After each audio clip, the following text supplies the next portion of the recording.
Well, hello there, dear viewer, and welcome back to this Werewolf the Apocalypse 5th edition story, What Men Have Wrought. This is Prologue 3, Plumb Tuckered. So let's meet our Plumb Tuckered out werewolf, Elias. Hey, Trips. Well, my name's Elias, aka Big Fat Socialist. My pronouns are he, him, his, and tonight I will be playing Joseph McCreek, a Bonor Ragabash. Indeed, and I, as always, am your storyteller, Avery, at Avery Boy on all the social media platforms. I'm the partnerships manager right here on the Rolling Nomad, so if you like what you see and you'd like to work with us either from a casting standpoint or from the standpoint of the game developer, please just send us an email and I'm the one you'll be in contact with. But without any further ado, let's crack right on in. As our view moves in over the city of Glasgow in the early spring, the mist hangs tight. It's an early morning or maybe just an incredibly late night. This is deep in your past, Joseph. But if you could, around the age of 14, could you describe Joseph to us and what we see? Joseph at age 14 is a scrawny, not to say like, I suppose the better term in Scots parlance would be lanky. Very like, long of limb, thin, lad, with a body leaned not necessarily by physical training so much as lean eating and constant running. Very much more energy than a child of his age should even possess with at age 14. And I'm going to assume that it is in fact early in the morning because I've probably been out somewhere and might be sneaking home. Sure. And as you are trekking through the streets with your friends George and Leslie Ann, George looks absolutely exhausted. He's not used to being out so late without a little pick-me-up at the very least. And Leslie, with an iron brew from the corner shop firmly clutched in her hand, holds it out to you. I think we've been running long enough, Joseph.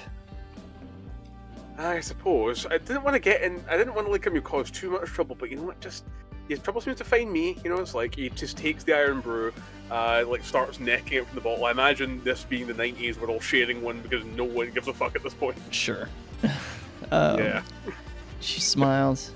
She says, I thought that was going to be a relatively relaxed party that we were going to, but it seems that, you've hit the nail on the head. It seems that trouble follows you everywhere. You can't really gate crash without crashing something, But by definition, the action requires a certain degree of disturbance. George laughs. Right, yeah, no, it's every fucking time. But it's always a banger, and I appreciate that. Aye. We're gonna get you home, remember, we got school in 4 hours. I don't think I'm gonna go today. It's too much. It's way too much. I tell you, though, I think I spotted something for tonight on our run here. Alright. Aye, do you see that prick down on the last street corner? It looks like he's got a nice ride. Why don't we take it for a spin? Okay. Ooh, and as he kind of cocks his head back over his shoulder, you see maybe a late 70s American-built muscle car. It's matte black. The rims are shiny. It's mean. You would, and I assume that Joseph is not as familiar with American muscle cars as European made. It looks like those movie photos of a Ford Mustang from the 70s. So we're looking at a proper Smokey and the Bandit style, yeah. Something that we would rightfully expect to be stolen and then driven through a mud field. Absolutely. You know, actually, there's a field we could take it to. Oh, that's an idea. I think that's a bonny plan. I like it. All right. Well. Oh, I'm good with this. I'm gonna turn in. I hope Fergus isn't awake. That'll be a mess. You know, Fergus is George's stepfather. He's a bit of a prick. Works down at the ironworks. He's your typical go-getter. Starts his day with a pint or three and ends with twice that. He's your hard-nosed average stepfather. So just properly leaning on all the stereotypes of like, I work like a 12-hour shift, so I have the right to be like drink excessively and be mean to my kids kind of vibe. Precisely so. Brilliant. We love that kind of stepfather. Yeah. And he says, "All right, I've got to head in if I want to catch him when he's still knackered. So, best of luck." All right. And he gives you a fist bump and waves to Leslie before he heads around to go in the back door and up the fire escape. Excellent. Well, I'll need to get Leslie home first. Like, if I'm not caught with her, it means that like stuff goes easier for both of us, kind of vibes. Sure. And you know, her flat's just around the corner from your own. Brilliant. It's not a worry at all. And as you take those last few steps getting closer to the corner, she says, "You know, I think, Joseph, you should ask me on a proper date sometime." Oh, Leslie. What kind of gentleman would I be if I didn't at least try and get you some petrol station flowers or a box of chocolates first? I'm not interested in a gentleman. That's why I'm interested in you, Joseph. I am a gentleman. Rough around the edges, certainly, but a gentleman nonetheless. A gentleman in the sense of, the 1700s, perhaps.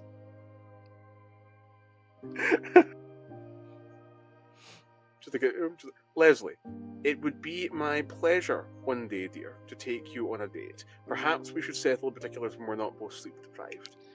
How about tomorrow night after we nick that ride? Sounds good to me. And she leans over and kisses you on the cheek. Oh. I've got to go up. See you later. And she heads off. And Joseph is going to do what can only be described as a 14-year-old doing a stealthy swagger. Sure. Something I know quite well. Like, at age 14, my dreads have not reached the length I expect them to be, like, my character's terminal age. I think that they're maybe, like, just getting past my ears a little bit, like, touching the shoulders, maybe at certain areas, but he is swinging his hair back and forth at this point. Sure. That unfettered joy. And with that, as you head into your own flat... Stealthily. Could you please describe it to me with the intimate knowledge that your mother is already up cooking breakfast? Oh, shite. Well, normally he probably would have, like, to use the Scots, like, phrase, the Lord loves a tire, which basically means that Joseph will have, like, made sure to get through the minimal security social housing entrance that is typical of a 90s Glasgow flat, us being based in Postle Park, which is like something about what is a very working class area in Glasgow. Essentially, he will be using his elbow, making sure that he's checked his clock. Is it past 5? Okay, which means that he can now hit the service buzzer to open the door into the stairwell without alerting his mum. He's going to attempt to put his key into the door like stealthily, and then turn it without disturbing the locks, and then gently throw it past. But the minute he smells the frying your food, he's like, shite. Indeed. And what does the inside of this flat look like? What it looks like is the standard false bamboo linoleum wood flooring that you can expect of a late 90s council house build. The house itself is going to smell like a delectable combination, almost like soporific combination of cigarette smoke and Lenore. Like specifically just the strongest kind of fabric softener you can get. Like that amazing thing of just like everything's fine. This is the most human dwelling you could possibly get. Sure. It's so relaxing, and then obviously now underneath that base smell, we get this pickup of whatever's cooking in the kitchen. My mum, being of Scottish Jamaican parlance, there's probably going to be some variation of like a full breakfast with some type of like hot sauce thrown into the beans, something similar to that, just to remind us that we are in fact a family that can handle spice. Like the walls are covered in family photographs in those flat plastic frames that are just like a sheet of thing with a couple of pins in it. But the other thing to note is that the house will be filled with green and white football memorabilia. The only person being a harder supporter of the great team Celtic FC than Joseph himself, being his own mother, who proudly has on display one of the touchstones that we've noted for the sheet, a signed Celtic FC top, from a bygone era with a particular player named Gil Heron. Real world, incidentally, the first black player for Celtic FC and the father of legendary poet Gil Scott Heron. Yeah, and him being Jamaican, my mother, obviously worships the ground he walks on. He is still alive, I believe, at this point in the 90s, but yeah, I come back, I'm kind of peeking through the hastily constructed window, and I'm probably seeing my mum over a frying pan, and she's probably going to give me a very knowing look. And indeed she does as she looks over at you. Your bed hasn't even slept in. I was a bit late with some pals after school, Ma. A bit late? Aye. Joseph, a bit late. It's 3 fucking hours. It's just like, I promise I got my homework done. As long as your schoolwork's done. Sit down, have breakfast before you go to bed. Well, You're not going to school. Not like this. Think of what that would make me look like as a mother. Joseph. Oh, Mom. Eat your breakfast. Mom. I'm upset. I'm not angry. That is code for she is furious. So in that case, Joseph is just going to zip his mouth, politely sit down, and eat his breakfast with all the alacrity that is afforded to him. And as you eat, she sits down across from you. It's my hope that I shanna be hearing from the Bobbies. No, definitely not, Mum. Nothing like that happened at all. Alright. Did you at least get George and Leslie home fine? Oh, of course. First thing I did was drop them off. Alright. Well, I've got an opening shift in 15 minutes. So that affords me 10 minutes to talk to my one and only darling boy. How are you, Mum? I'm fine. A bit overworked at the moment, but fine. How are you doing? Teenage... I'm doing okay, Mum. Leslie Ann, you was very, very kind to me this evening. Well, that's lovely. I hope to be hearing more about that. Aye, I'm hoping I'll have more to tell you soon. Kind of like teenagers' intuition at this point, I guess. How has my mum actually been faring? She looks exhausted. She's a little, to use American parlance, she's a little short in the cheek. She looks like she's been perhaps maybe not eating as much as she should be. Do you know what about my bacon? Oh no, that's for you, dear. I have things what needs seeing to, and work never sleeps, as it were. I closing shift last night, opening shift today, Hi, Mum. Well, I will be home for supper this evening, so we can have supper before you head out with your mates, and then the only thing I would ask is that you fold your clothes before you head to the games. Aye, ma. Absolutely. I didn't buy you that Atari to sit on it forever. Aye, ma. Do you need me to get anything while I'm out? If you could... I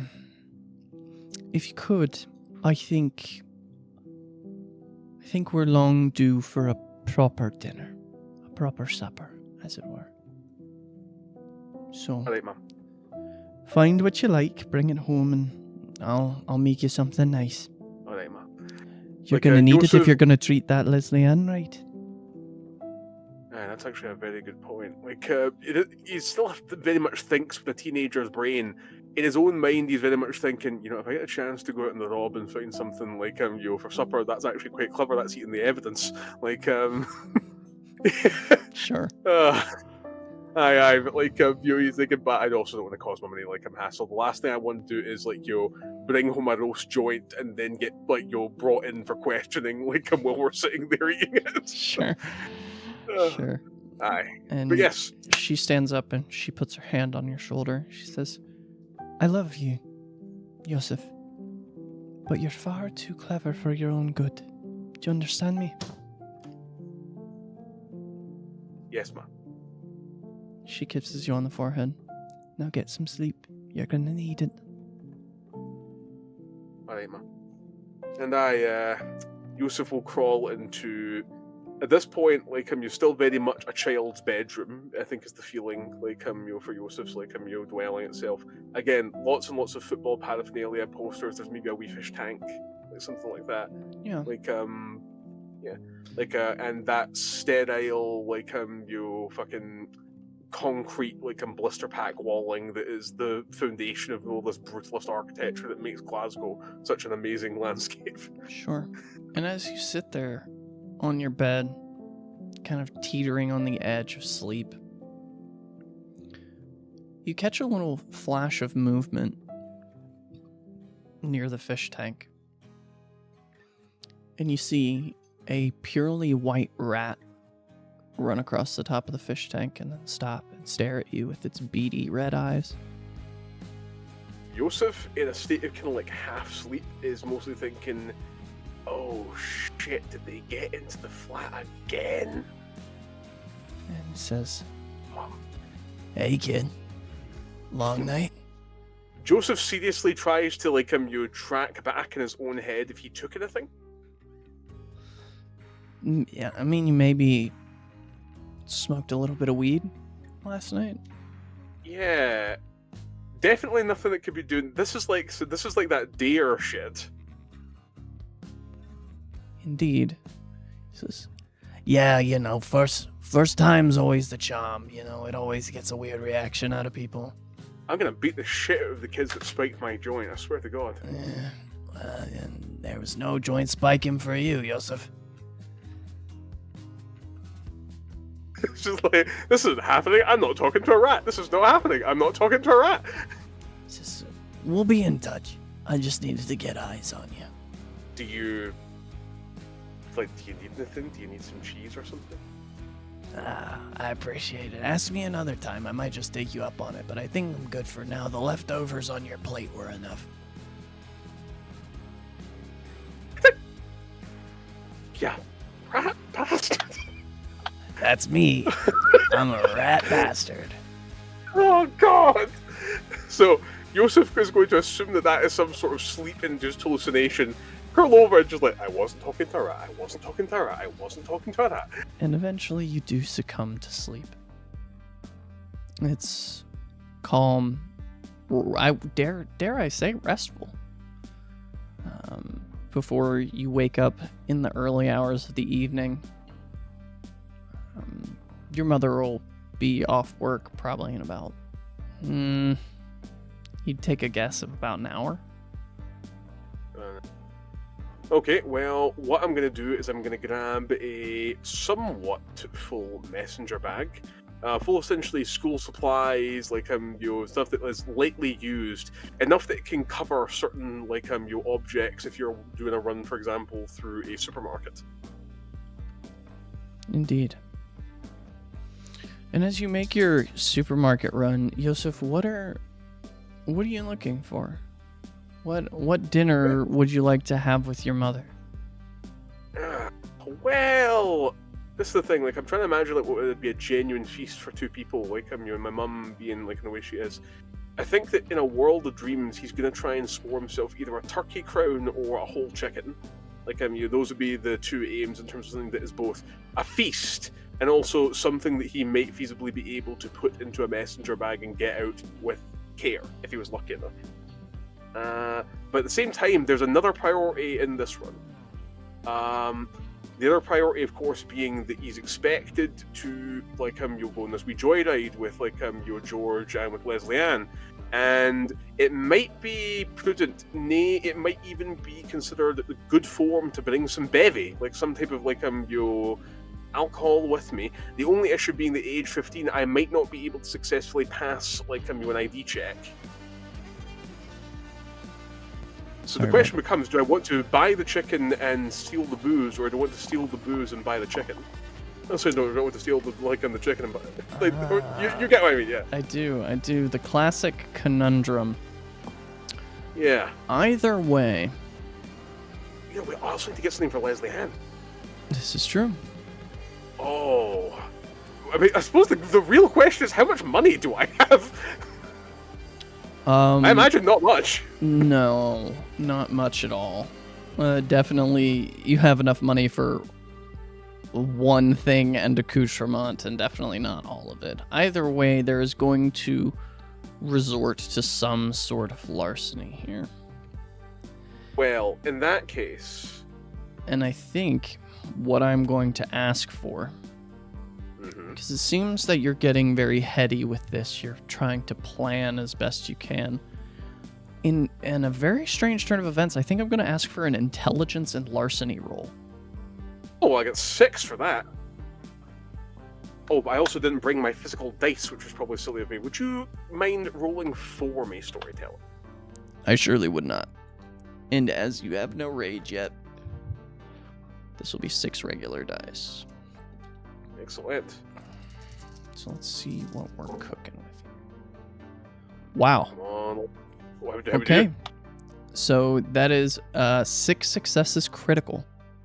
Whoa! Go yourself! So, not only do you manage to get a hold of what you need for this dinner, but you're going to be able to snag your way through. It's early evening in the supermarkets of Glasgow. Nobody's looking. It's the late 90s. No one cares. And you're going to manage to get not only what you need, but to provide a little bit of comfort as well. And I will leave to you to describe to me exactly what supplies you would like to gather for this. Well, hear me out here. So I imagine that, the classic method when it comes to, I believe, nicking stuff in a Glaswegian shop is less, I'm going to be very discreet and then sneak out, and more, use subterfuge. So what I think Joseph would actually do in the circumstances, the only thing he's actually buying before he exits the shop is a bouquet of flowers. And if anybody asks him what he's doing with the bouquet, he's saying, well, is this wee lassie I want to take out, you kind of blind them with the charm almost. Sure. But in his pack, there's absolutely going to be a wee half bottle of vodka. Absolutely. We love to see it. Oh, no. Not vodka, in fact. Oh, God, what would be really ratchet in 90s at this point? I'm a teenager in 1995 Scotland. It's like a bottle of apple sewers. Oh, we love it. Some Tuckered cocktail mix. Yeah, yeah. My stomach feels it. We love it. We have a thing in America called Mad Dog 2020, and it's. A Mad Dog would be perfect. That's a very popular go-to here, actually. We love it. Yeah. Oh God, yeah. It's some horrible pre-mixed cocktail. Yeah, we love it. We love to see it. And surprisingly, Yosef, everything goes off without a hitch. Not even a single bump in the plan. The clerk at the corner shop looks half asleep. It's everything is coming up, Yosef. Just the way we like it. Well, in that case, let's see. Assuming I'll fly past and make sure the chicken's in there. Chicken is in the fridge. And at that point, Yosef is probably going to get ready to be on the rob proper, which means that he's going to get whatever he requires to break into that car. Sure. Which probably won't be very much, I imagine. Is it? When you said it was a Mustang, are we talking cloth top? Yeah. Yep. Oh, this easy. It was an easy mark. It's why George picked it. Oh, what However, a food. You're interrupted in your readying with the service buzzer ringing. Alright, so I'll head over to the intercom, pick up just like, hello? Hey, this is the police. Can you open up? I think you got the wrong number, mate. Click that down. Okay. And it takes a few more seconds before the buzzer rings again. Shit. What did I get up to last night, actually? Certainly nothing that would warrant this kind of response. There was a little bit of a scuffle at the party. Not even enough to give you a black eye. It's more posturing than anything. He is going to make sure that he has secreted the stolen goods as far throughout the property as possible. Because there's no way, surely, that they managed to, even in the 90s, there's no way that they would be able to spot me on camera through CCTV, follow me home, and you get a warrant to search my flat. So, Buzzer, he's going to be like, sorry, were you not looking for 2-1? No, is this Yosef McRae? It's about your mother, son. You should open the door. Okay, at that point I might actually shit a brick. He'll buzz. And eventually there is a knock on the flat door. Right. And you see not two officers, but one officer, and it looks like a man in a suit. You've dealt with social workers before.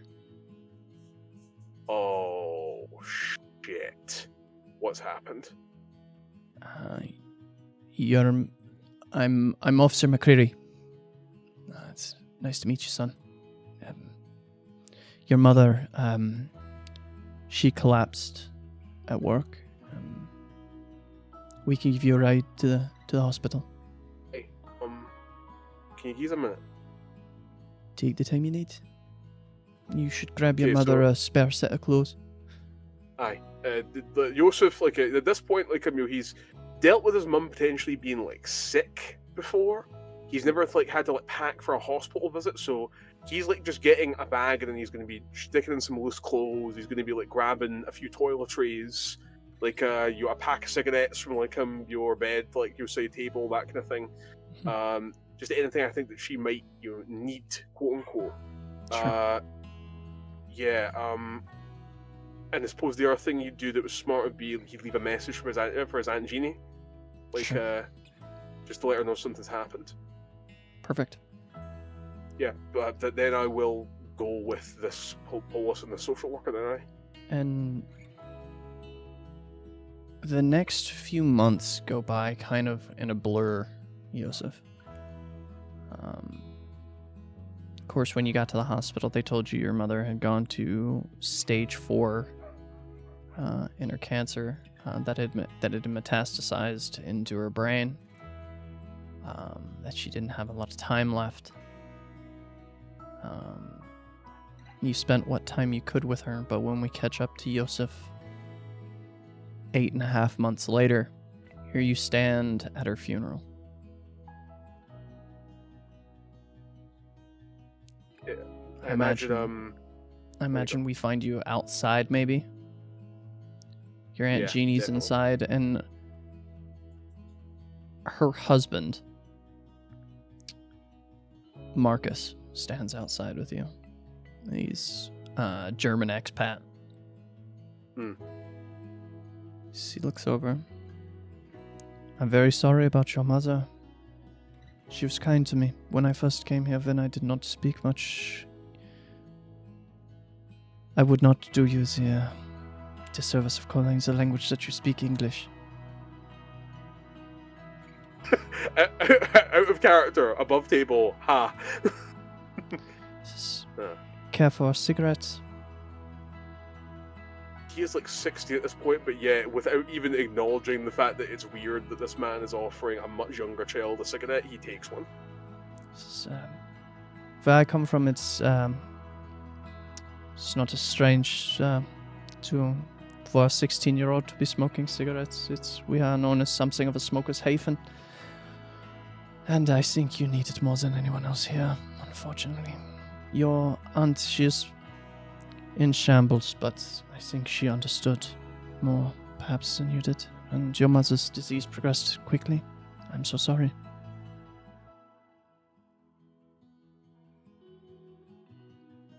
I think at this point in his life, like Yosef has tried to generally, like him, at this point up in his teenage life, be, the funny man a little bit. But in this private interaction he has with this person who is attempting to be a well-meaning, you have really shit bedside manner, you know that? I'm German. This is not the first time I've heard that.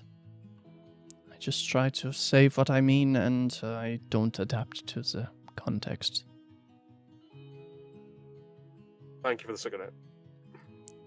No problem. What is your plan, Joseph? I assume your mother didn't leave you behind very much. No, she definitely didn't. I haven't had to think about that. I guess I just need to finish school and find a job. If you need any help with that sort of thing, please call. The company I've worked for, we do not require an extensive fee. So. Good to know. It's not great work. It is waste management, but job's a job. And you're going to need one, son. You're going to need one quite sorely, I imagine. I mean, 16 in Scotland is near enough the age of emancipation. Like, it might even be possible at this point that this is the point where that Joseph is going to be, going through in school the work placement system, like where you are like put in for a trade like job for a week to like just get the feel of it. Like, but I have a feeling somehow this boy's doing a lot of growing up really, really fast, and it's not going to bode well on his academic career. Sure. And as Marcus looks over to you one more time before looking back out to the street, he says, "The world is a brutal place. Joseph, I know I don't need to say that to you. I think you understand. Don't let it make you a brutal person.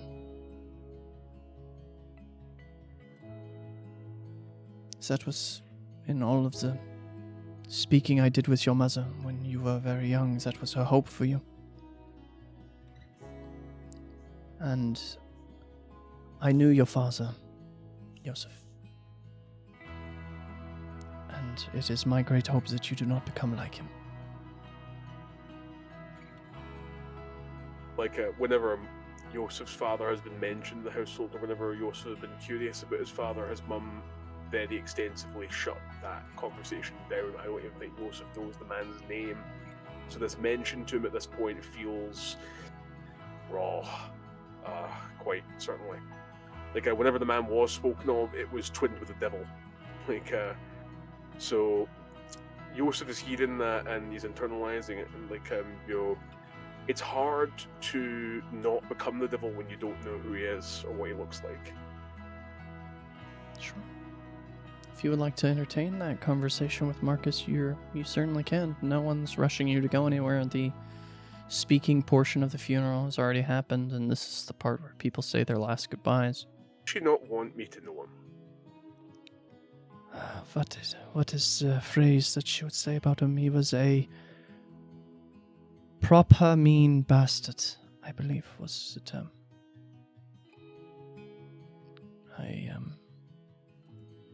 I'm going to be keeping an eye on you, Joseph. I feel it is only proper since it was I who introduced your mother and your father, so... I will do what I can, as I feel more than partially responsible for him. His name was Jamie. I don't know if that was short for James or Jameson, but I only ever knew him by Jamie. You worked with me for quite some time in my previous vocation before I settled down with your aunt. Fists like iron he had. Could never go anywhere without getting into a bit of a scrap with your father. Joseph kind of looks up at him a little bit. Did he hit her? Not that she would ever admit. So I must unfortunately say in this moment I don't think I ever asked enough. And that is my shame to bear. You know if he's still alive? So last I heard about him, he was all but ran out of the city. I heard something about taking a job on a fishing boat.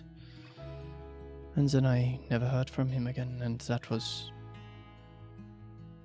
Well, you're 15 now, so I'm 16. So, somewhere around that time. So, my mom's dead and my dad's a wife-beating bastard that fled from me on a merchant steamer. Pretty great start to adulthood, eh? He's like saying through tears. But Marcus puts his hand on your back, and... Marcus, he's always been very intense. I can definitely see a reality where maybe Joseph as a younger boy might have been afraid of him.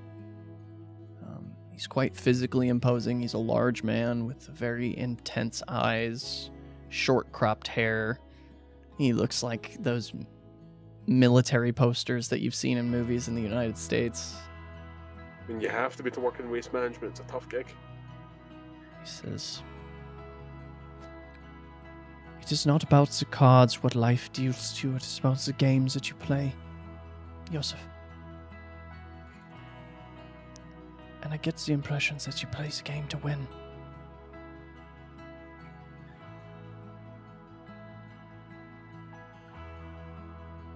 I do, but I also like games I can cheat at.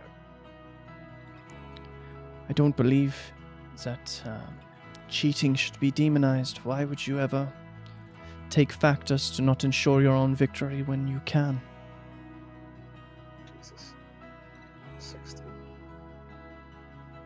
Just what we're doing. I understand. Like I said, give me a call, and I will do what I can when I can for you. Have long since extinguished the cigarette. Like, the tears have just long since gotten rid of the cigarette. And but yeah, like, if you ever need a way out of this country, if you want to start your life somewhere else, no one will blame you. And that is certainly something I have contacts which can help with. Leave Glasgow. I think that nothing's going to move me from this city. You say that now. That is what I thought about Wetzlar, the city I grew up in. I knew every crack in every brick in every wall there. But there came a time when I realized, Joseph, that I was not the man I wanted to be there. I was not the man who would have made my mother proud. And that is all we want, is it not?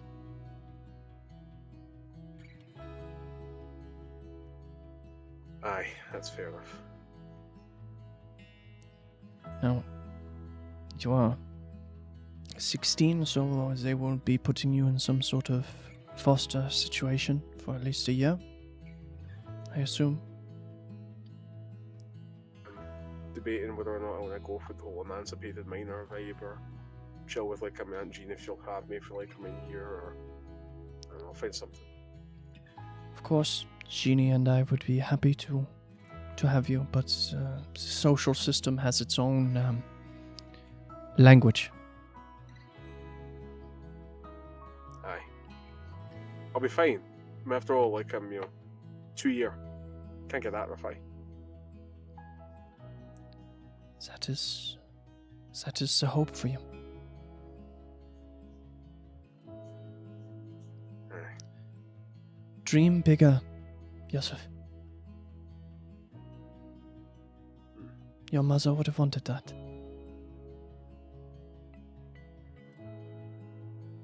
Oh.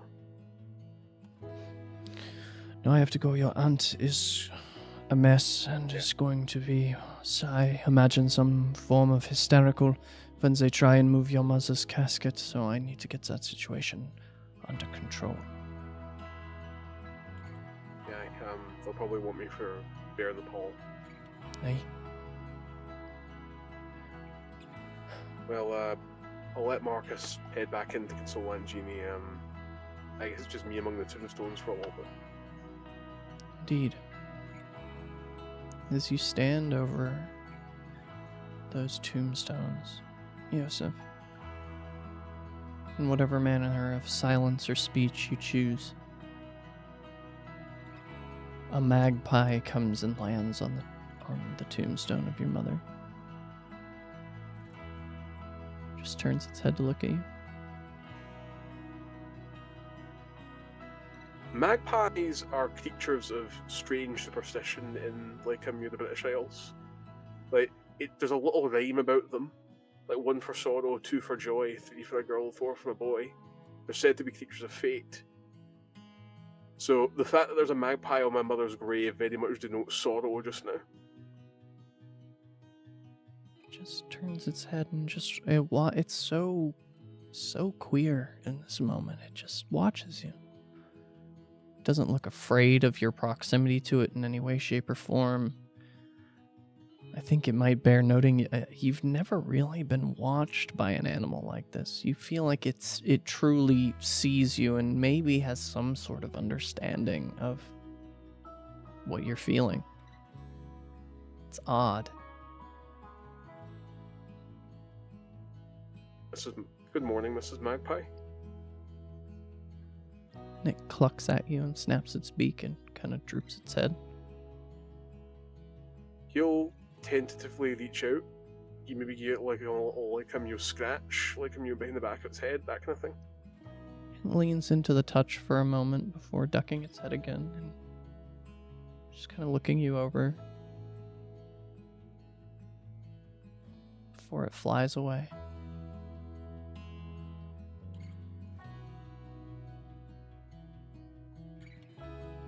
Certainly felt like a lot more normal than the rat interaction, but he still registers that as a little odd. Indeed. But yeah, I think eventually he'll hear one of his mum's set list for the funeral playing, and he'll know it'll come time for him to bear the pall. Indeed. As you go, guiding your own mother on her final sojourn, deep within the earth, our scene moves forward again. 2 years. The situation in the foster environment, how long did that go on for, Yosef?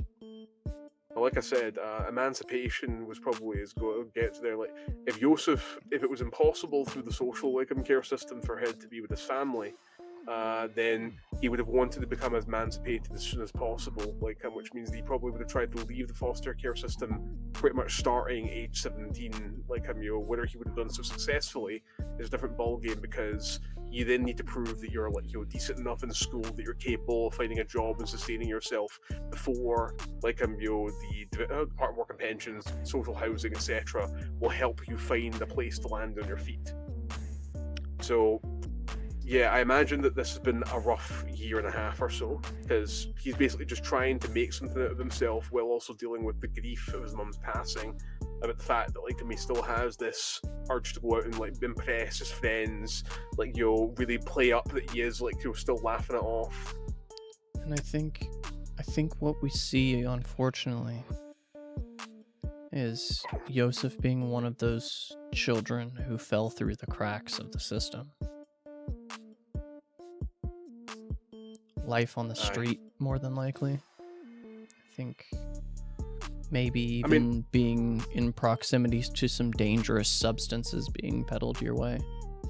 Oh, aye. I mean, Yosef was already familiar with drugs, like at an early age. His mum would never track with him, for example, using in the house or taking anything home, like or anything class A, like nothing that was truly addictive, no opioids, nothing like that. So he's got a certain degree of principle there, but he's absolutely shifted. He's dealt drugs. He's he's stolen, he's robbed, he's done housebreaking. He may have even probably been arrested several times at this point, in his life.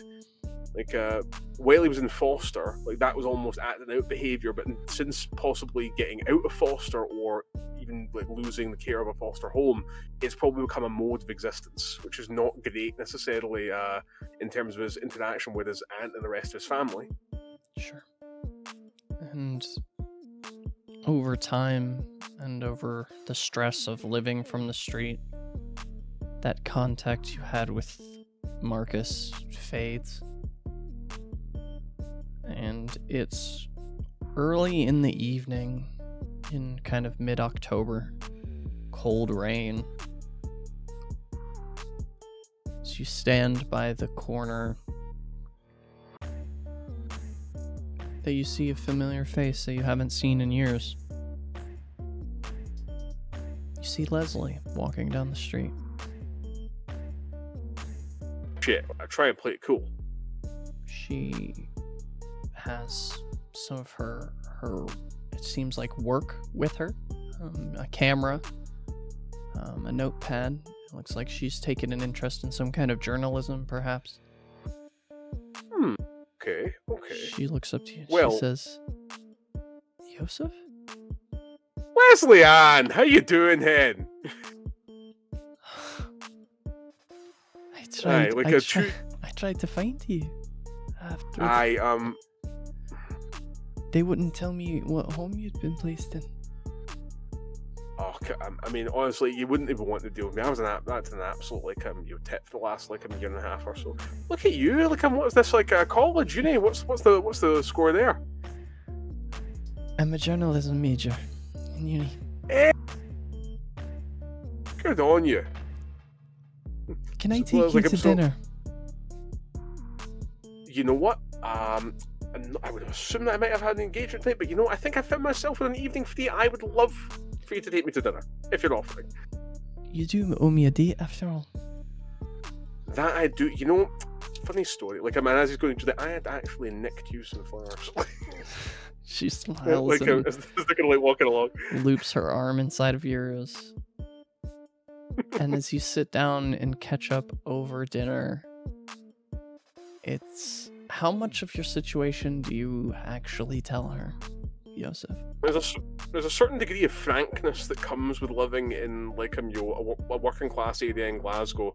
It's so tight knit that there's almost no reason to lie about what your situation is in terms of your material outcomes. You don't exactly want to hear all the details of this is why for example I fall into drink, or this is why I got kicked out of my house, or this is why I lost my job. You just say, I lost my job, or I got kicked out of my house, or I'm you went on the road the last couple of weeks just trying to get by.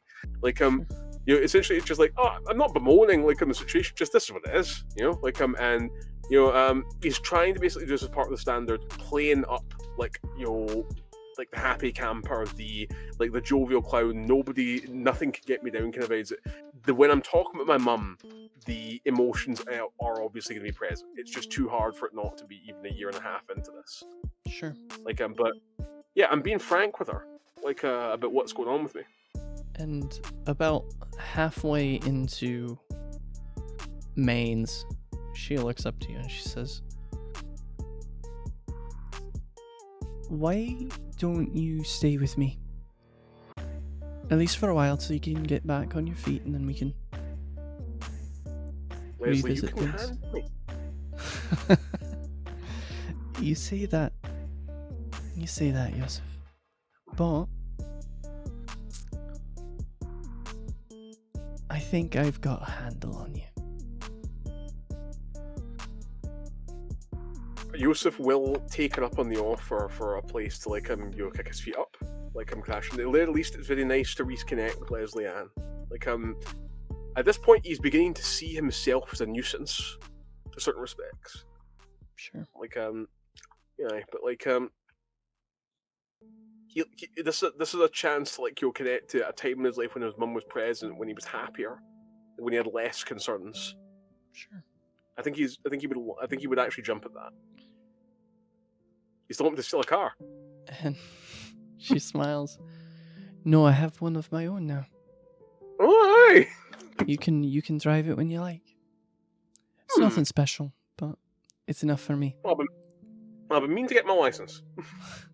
It's handy for the old job hunt, you know. She smiles. Who needs a license to drive, Yosef?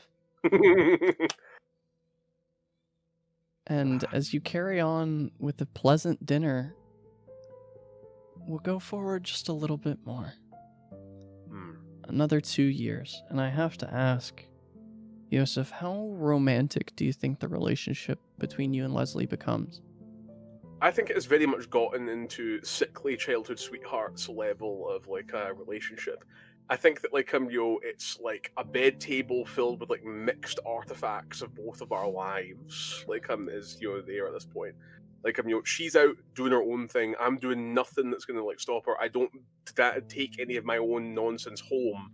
So if I know I'm gonna be out and I need to deal for somebody, or I need to be on a corner somewhere, or I need to be out on the rob, none of that is coming home to Leslie Ann under no circumstances. If that happens, then I'm not just blowing up my own life, I'm blowing up somebody who is a very serious and important touchstone at this point. But yeah, I am very much I'm leaning into the romance of this. I am wanting to be the best boyfriend I can on my current budget. I am bringing her home your things, some of which will have fallen off the back of trucks. Sure. Yep.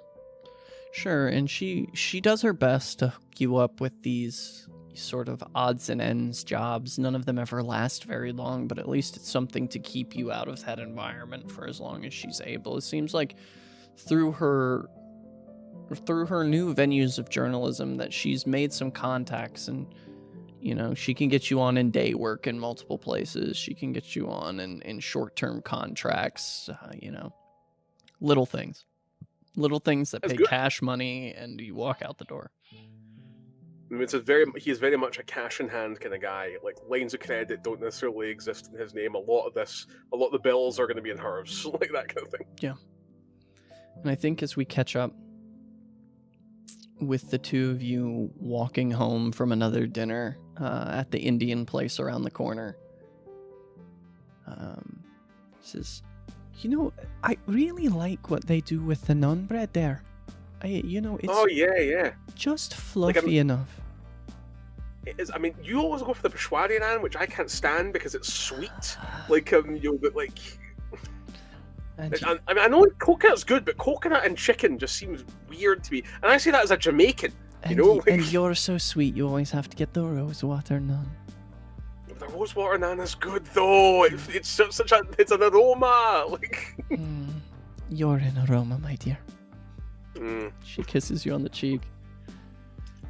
And as you walk around the corner, it's almost like the hair on the back of your neck stands up, pulling your gaze upward into the sky.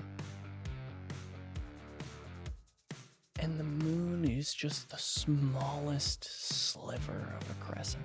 I mean, this is the first night of the month that there's any moon even in the sky. It's strange.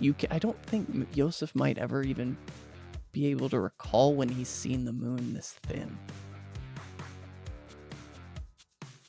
Postle Park is built around an area called Saracen Street. Just that image of with that sliver of a crescent, you just immediately bringing wiring signals back to his your mind. And as you turn the corner, you see that there are 6 men. Look pretty rough and tumble. You know one of them. Crookshank. Says, hey, Yosef, what fine thing have you got on your arm here? Your business, Cockshanks. I wouldn't mind if we borrowed her now, would you? I might. I thought you might. I've never had to intimidate a group of 6 people before, but I am willing to try. Sure. Let's go with charisma and intimidation, which is also a 6 dice pool. Yeah, I very much want to be able to talk a big game. Fortunately, that is only 1 success for Yosef. Oh dear. So they kind of laugh. Say, nah, we think we'll just take her off your hands for you for a little while. I'm gonna make it fucking clear you will not. I thought you might. And I'm going to make a strength and brawl for them as they begin trying to separate you. Now this is... Oh dear. 3 of them making this pool roll. So that's a total of 7 successes critical. I'm pretty sure that even if I were to try and do that as the posed roll, I've only got brawl 1 and like strength or dexterity 1 or 2. I don't think I could get 7 successes if I tried. We're gonna see what you can cook up though. So I'm gonna roll that strength and brawl for you as well, which is a pool of 3. 0 successes. Yeah, that tracks. So I'm been undoubtedly pulled from Leslie Ann. Yes, they pull you away. You feel you're gonna take 2 levels of superficial damage as you feel yourself get hit in the back of the head with a tool of some kind, maybe a pipe. And they are holding you down, and you see that they are dragging her off into the alley for God knows what. And as you fight and kick, and the rage begins to sink in, one white hot feeling in your chest. It feels like something ripped into your chest and is ripping you apart. It hurts, Elias. But the pain that Yosef is feeling from being pummeled by these men around him fades away to that single white hot tear in your chest that takes the air out of you. And then another. As you watch 2 of your fingers disjoint and crack. As one of them hits you in the head and a big bloody cut opens up and the blood begins to run in your eye, you spit out teeth, but not from them hitting you, because you can feel the fangs growing into your mouth. What is happening to you in this moment changes everything. As the world around you fades to red, and the sounds of men screaming, flesh tearing, blood, fury, sweat, and scent. The world around you is nothing but rage, and you are nothing but an animal. And that is where we're going to go to our break.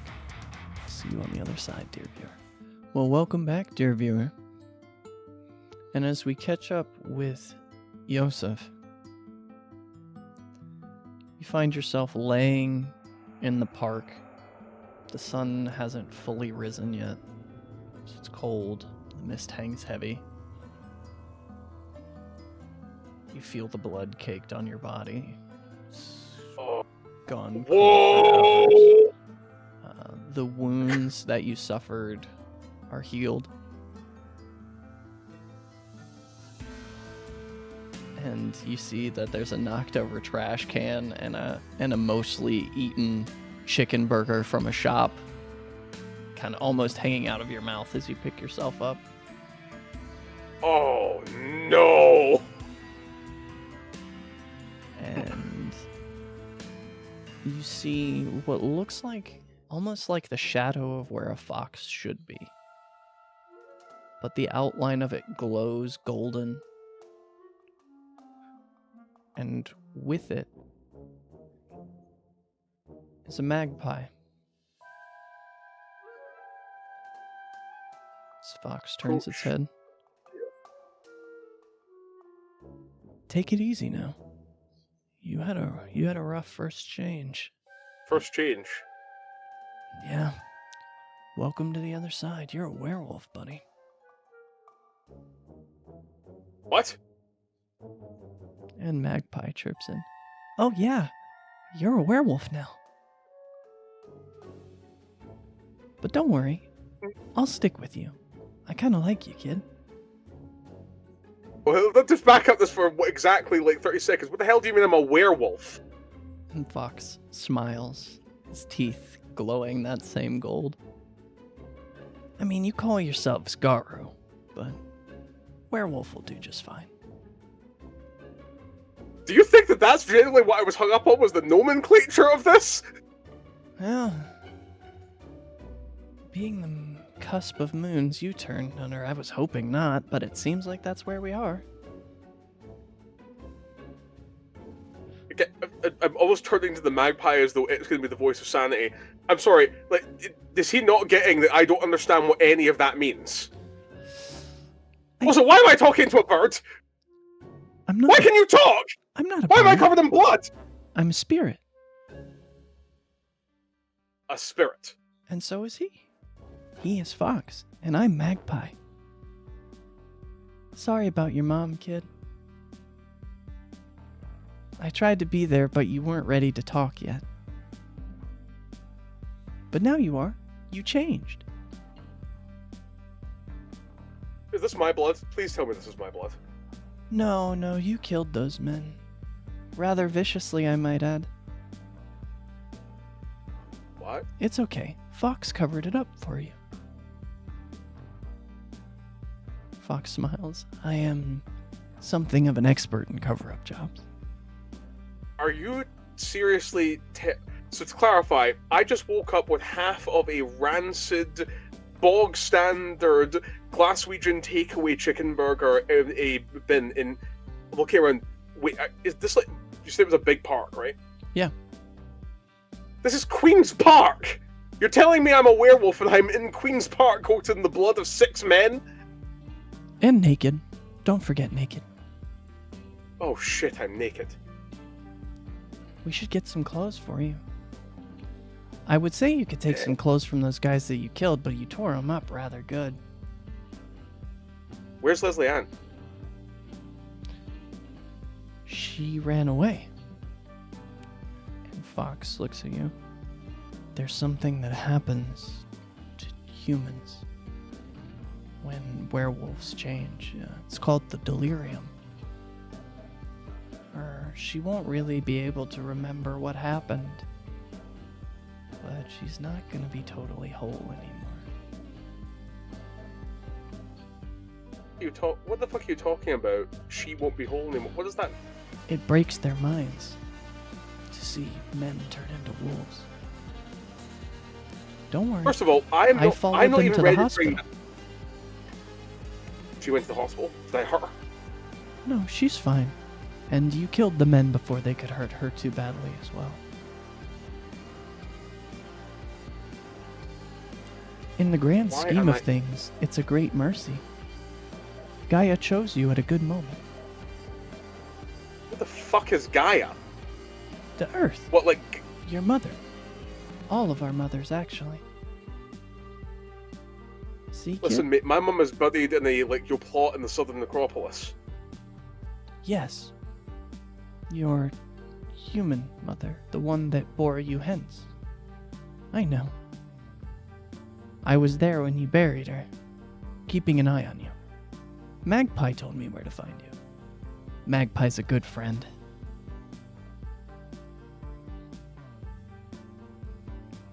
This is some sort of acid flashback. This is not happening. And Fox presses his paw against your knee, and it is warm. It's this pervasive feeling of comfort washes over you. We're very real, Yusuf. And so are you. You're now just 3 parts, and you were just 1 part before. But it's not my place to explain that to you. You're not one of my children. Whose fucking child am I then, Shadow Fox? I don't know yet, but I have a pretty good idea. Do you want to go check on your lady friend? Yeah, I reckon before I do that, I'm going to have to get in some condition other than botany and also wipe the blood of 6 people from my body! Oh, I can handle that. And Fox presses his nose to you, and you watch all of the blood absorb into your skin. There. Ah! It's gone now. Oh! Now we just have to find you clothes. What is it with you humans? Is it because you don't have fur? Partly, yes. Could you imagine walking through a place like Scotland with no fur? I try not to. Yeah. Okay. Oh, God. I know a thrift shop that's not open yet. I'll open the back door for you and you can get some clothes. Okay. You know what? Like, I'm still trying to force it in my own head that this is a hallucination. I don't think that Yosef has yet tippled the fact that, correct me if I'm wrong, after the first change, you are very aware of the pain of Gaia, right? Yes. And it is in this moment, kind of reflecting on how you're feeling. You felt this feeling of comfort from Fox touching you, that you feel how sore your body is. Of all of the bones shifting and reforming, your skin tearing, your mouth is sore from your teeth falling out. And yet it feels like I've still got my complete set. As you feel back, everything is there. This is a terrible acid flashback. This is not happening. This is a terrible acid flashback. This is not happening. And you feel the magpie land on your shoulder. It is. And it's okay to be confused. We'll steal something about it. That makes Magpie feel better.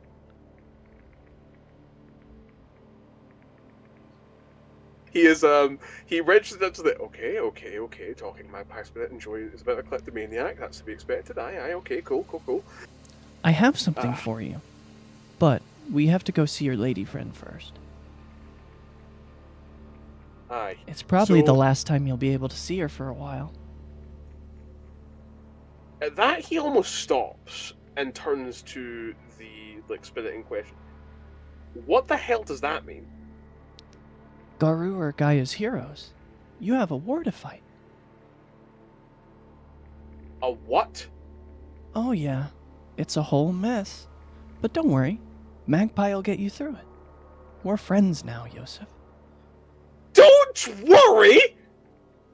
Yes, worrying just makes the inevitable death much more painful. Garu don't live long lives. But maybe you could. At least with Magpie's help, anyway. I'm feeling a surge of emotion right now that I really don't want to be feeling. Yeah, and you feel the rage increases. You'll be at 2 rage now.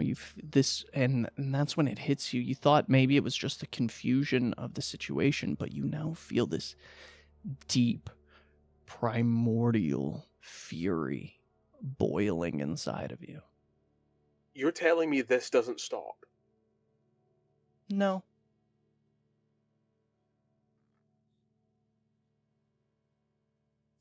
It gets that's big, not fair. And it gets little.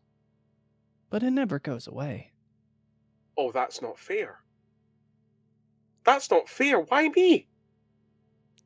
Don't know. Mother chooses. Well, then who the fuck how do I talk to Mother then? And tell her to undo this? Listen. Gaia speaks through all of us, and none of us, and sometimes the wind, or the grass, or the trees. Sometimes even through the concrete.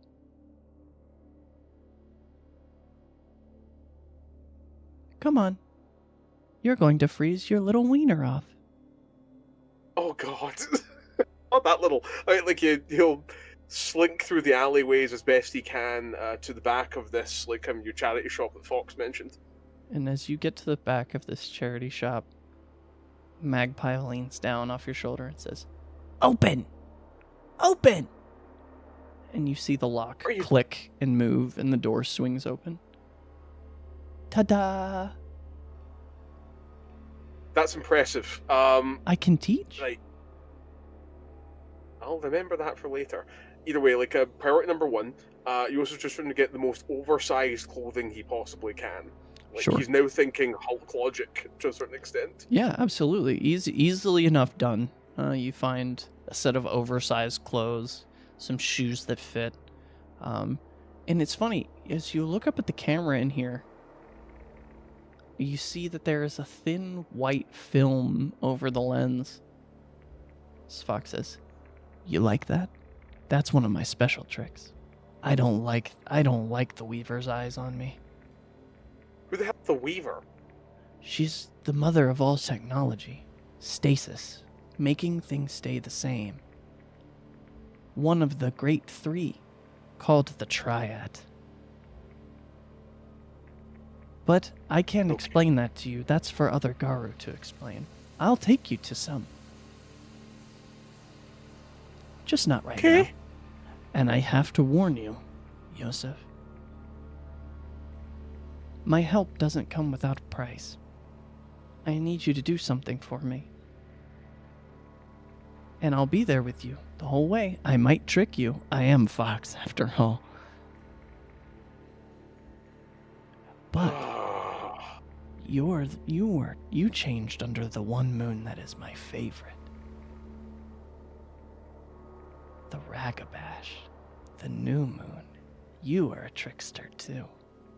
We will play fun games. You will try to trick Fox, but Fox is too clever. And Fox will make you more clever by tricking you. Yosef is already trying to figure out a way of mentally stacking his deck against, like, this creature. I don't know why. The urge to play the game is somehow definitely boiling up in him now. It does, like, he enjoys the idea that there are rules that are meant to be broken. So this is an interesting, this is almost endearing. At the same time, he's just adjusting to the fact that he's now been told by two seemingly powerful magical spirits that he's a conscript in a war he doesn't understand the terms of yet. Fox smiles. You see? Your heart understands what your mind struggles to. All of your life has led to this point. But that is kind of the way time works, I guess. Maybe just a platitude, still kind of funny. Yeah. I think that you're supposed to grab whatever you possibly can. Also, I assumed that since I was munching on a freezing cold chicken burger of a bin, that I must be fucking starving. Yes, you are. Right. Okay, I've got no money on me. Don't worry. I think that, stay with Fox. Magpie will get you food. I mean, the smart thing for me to be doing would be to look like I'm in the back of any other bins, but particularly outside of supermarkets. We're not against a bit of diving. First meal must be special. Magpie will get. Then we make deal. Magpie? You and me. We make deal? Yes? A deal? You want Magpie to stay around? Yes? Well,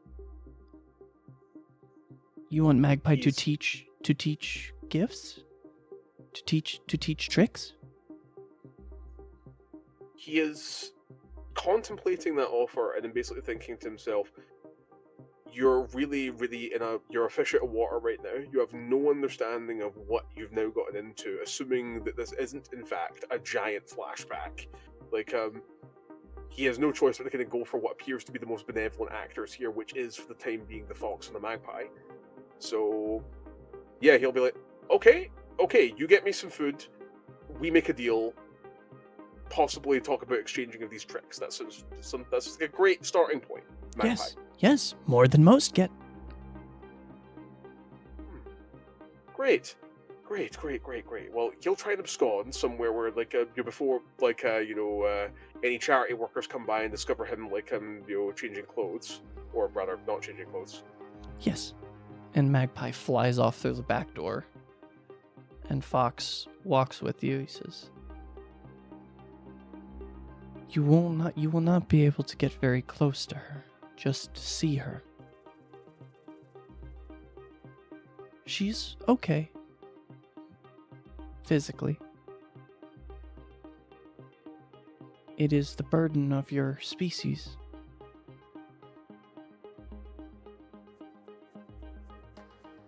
I'm sorry. I wish you could have been one of mine. But the Garu killed all of my children. A long time ago.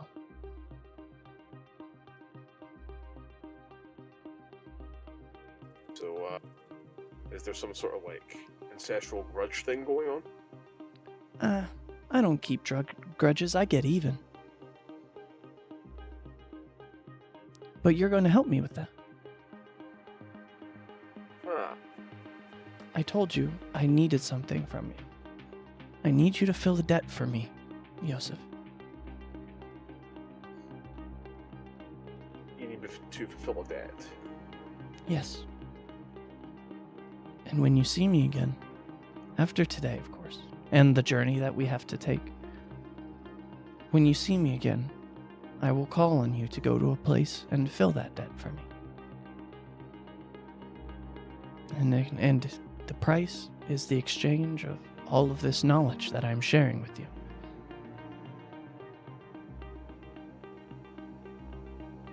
I know it's hard. Your life. I don't know what happened to bring you here. I'm not omniscient.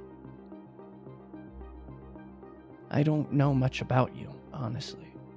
I will only remember Magpie asked me to come to your mother's funeral to see you. So I did. And I saw something strange. You do not accept the weight of grief. It lives in your muscles and your bones. But you don't let it kill you.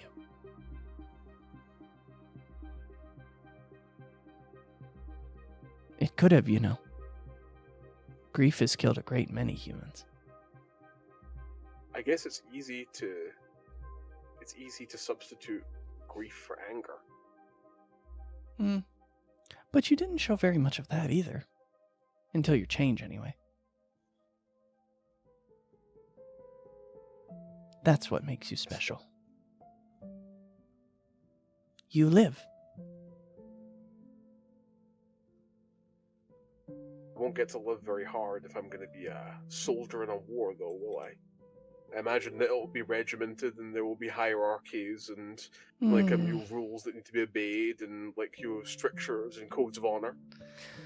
Yeah, but I can't really explain it because I don't follow any of it. Fair play. Maybe one day, when you help me fill out my debt, maybe then you'll understand, and maybe we can talk about this again. Mr. Fox? The Fox. I was the first.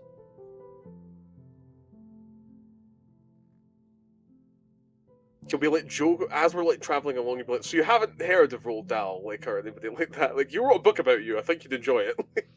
Oh yeah, what book is that? He'll start detailing all of the accounts of the fantastic Mr. Fox. Oh yes, that does sound a lot like me. Although I think I'm a little bit more handsome, and I never understood why, when I watched the movie, why they put me in a tie. I don't like ties. Ties are silly. I think neither did he, to be perfectly frank, enjoy the tie. I think that very much he was chafing against it. But yeah, it's kind of like how if you want to have a story about a dog breaking out of a collar, then you'd have a collar. Yeah. And there was a Garu that I did like that wrote a lot of stories about me. Really? His name was Aesop. Oh, of the lion and thorn variety, that Aesop. Yeah. He was a Huh. Galliard, though. They're the storytellers. They're born under the gibbous moon. Well, born into this Okay. life, anyway. It's about when you change, what the moon looks like when you change. So that's the deciding factor then. It kind of decides what your place is in society. Yeah. In your society. So they have a. So in other words, so their entire social structure is based on what is basically your zodiac sign. Wow, I can't wait to learn more about this culture. They used to be worse. Really? There were tribes of them that were very bad. They still are out there, but they've changed. They don't... I can't talk about that. I'm not allowed. I'll respect that. The other Garu, they'll tell you about it. And it's about at this point that he is now leading you up the fire escape on the side of the hospital. This will probably be like this. At this point, like in New Glasgow, there'll be the Royal Alexandria Hospital, like in this big, pristine, plastic, white-coated building, like with lots of block architecture. Lots of opportunities and stairwells to sneak up and down in. I think that's the vibe, yeah. So we're going up a fire escape, and I'm looking through every window until I see somebody that looks like Leslie Ann. And you get a few floors up, and you do see her. It looks like she's in some kind of evaluation room. She's wearing a straitjacket. Jesus. Physically, her form looks unmarred, but her eyes are vacant. She just kind of stares at the wall. Says, Fox leans over. I'm sorry. I tried to get her away. For you. How long is she going to be like this? It's hard to say. Some of them, if their spirit is not strong enough, stay like this. But she seemed like she had a strong spirit. Would you agree? You're saying that there's a chance she could be like this indefinitely? If her spirit was weak, you would be the expert. She was your mate, right? Yeah. Was her spirit weak? No. Definitely not. Then most likely she will be okay in time. Maybe do that thing humans do where make sounds into shapes. Write her a letter, you mean? That's what they're called, letters. But isn't a letter the shape that the sound makes? It's kind of like how if you want to describe the plural of moose, you would say moose. Oh, I've seen plural of moose. Ay, ay, ay. He's a rough one, I tell you. Mm. Tough crowd too. Doesn't take to a joke well. Okay, so I'm looking at my girlfriend who's in pretty much a catatonic state across the room while this fox is cracking jokes. Right. Yosef is now pondering if she ever saw me again in human form, like as I am now. First of all, I don't even know what you meant by change. What did I become? The war skin. Many feet tall, like in your movies, Wolfman. It is your form for war. You have many skins now.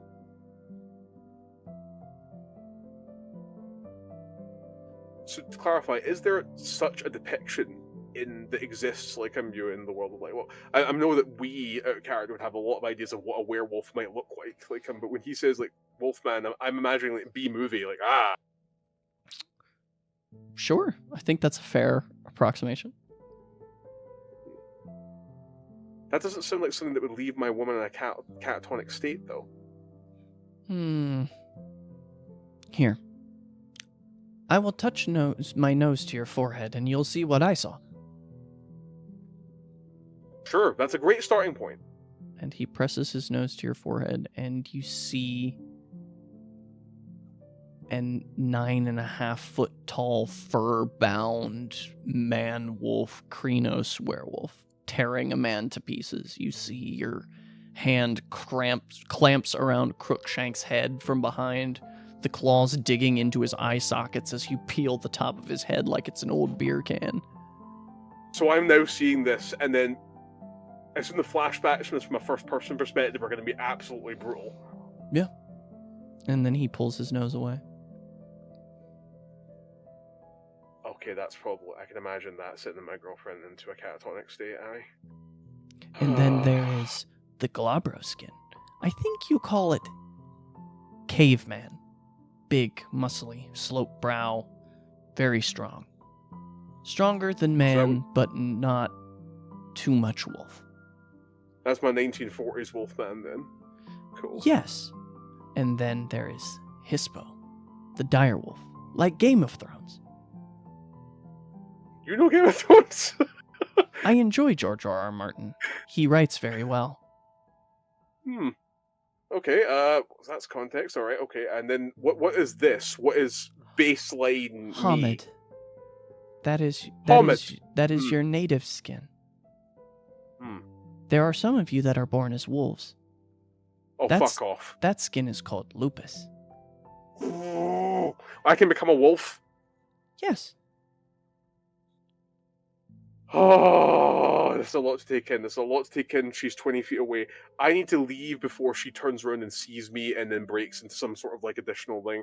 I need to go and write a letter and upend my entire life. I need to go and take everything of value in our apartment that is going to immediately deprecate her.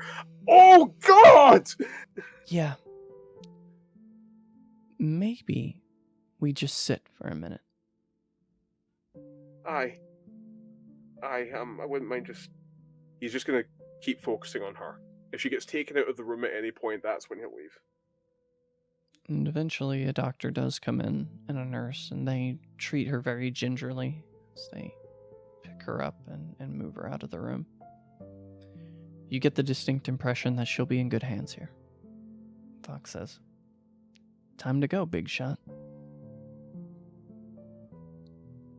Right. I assume...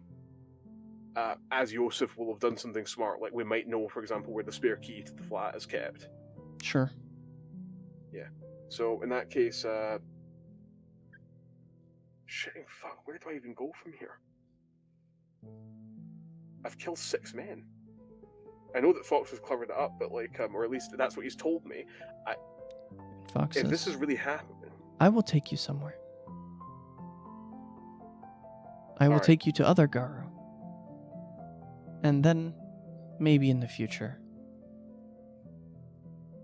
I take you somewhere else. Right. He will 100% like you agree to do that. He gets the important articles that he has from the home, so essentially like the one physical touchstone he has being that old Celtic shirt, like which will be unceremoniously, I assume, smashed out of its Pyrex like case and then taken from the wall and then carefully folded and kept in a backpack, along with literally everything he could need to survive 48 hours in the street. And as you do, you hear a tapping on the window of the flat, and you see Magpie has a takeaway bag hanging from its talons. Oh, okay. Like, what? Just I'm imagining the smell of something spicy, meat griddled and covered in like white sauce. Yes, precisely so. Oh. And Magpie Magpie. says, we have a deal. What do you want? For now? Mm-hmm. Tell me how beautiful I am. Oh, you are the prettiest bird that I've ever seen. Good. Do you note that the slight degree of iridescence along the black feathers? Because I do. I worked very hard on it. A little bit of motor oil always helps. Oh. When you get to where you're going, you will build me a nest. Of course. Okay, you can eat. You're my friend now, Yosef. He will take this piping hot, like, bag of whatever's in there, and then just chow down as though it's the first thing he's eaten in weeks. And to be very clear, Magpie brought you back enough food for 4 people, and you easily clear it on your own. Are you familiar with the Glaswegian delicacy that is known as the Munchie Box? I indeed am familiar. Yeah, I don't know physically how a magpie could carry that up here, but I'm imagining the contents of a Munchie Box in a bag loose. Yes, essentially. This is what you have. Just your mounds of frozen dollar store pakora and pre-cut French fries and bits of haggis and other such delicious things nestled in sauce with just enough bag salad to make it justifiably able to slide down your gullet. Exactly. And as you finish eating, Fox looks to you. We have to go on a journey now. All right, Fox. How far are we going? Edinburgh way, and maybe as far as the north. America. Fuck off. Wish I could. I mean, I guess I could fuck off, but that would leave you here. I don't want that. America. I'd need to contact Marcus, wouldn't I? No. I'll show you the best way to journey. The spirit way. And he presses his nose to the mirror in the bathroom. And you see a glowing golden portal open up in the mirror. Step through. Magpie says, yes, step through. At this point, I will have already written my letter to Leslie, left out on the counter. So, yes, I will grab my essentials and I will step through. And as you step through, it's so strange, Yosef. It's that same feeling of being half asleep. But you feel the cool floor beneath your feet, and it looks like you're still standing in the apartment. It's just everything is reversed. The middle Silent Hill world logic. Gotcha. And Fox looks up to you. Yes, this is where we will begin. It will get stranger, I promise. But there's someone here who wants to meet you, I think in the other room. He and I have a strained relationship, so maybe Yosef goes by himself. I will be right here. You tell me when it is safe, and I will join you. No problem, Fox. And yeah, he'll step through into his bedroom, or the umbral equivalent of it. And as you step into the bedroom, you see dominating the space on the bed, easily the size of 5 men, is a huge white rat. It's yourself. I didn't dream you. Long time no see, kid. Look at you. All grown up. Did you get taller? Yeah. Or am I getting smaller? You're definitively not getting smaller. I think you're one of mine, sport. Aye. The fox said something similar. Yeah.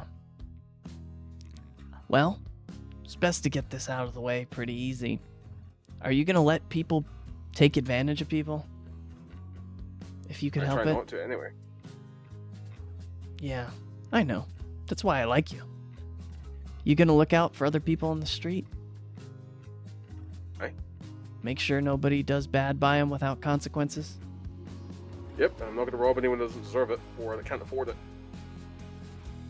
Yeah, you're one of mine. You're a bone gnawer, kid. That's your tribe. And I'm your patron spirit.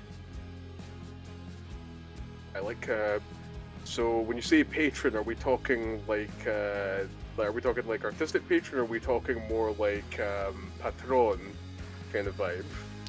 You know, like, That's kind of hard to answer, actually. I do what I can to help you out, and being a part of my tribe means you'll have a bend towards things. You know, there are a lot of us patron spirits. There's a bunch of tribes.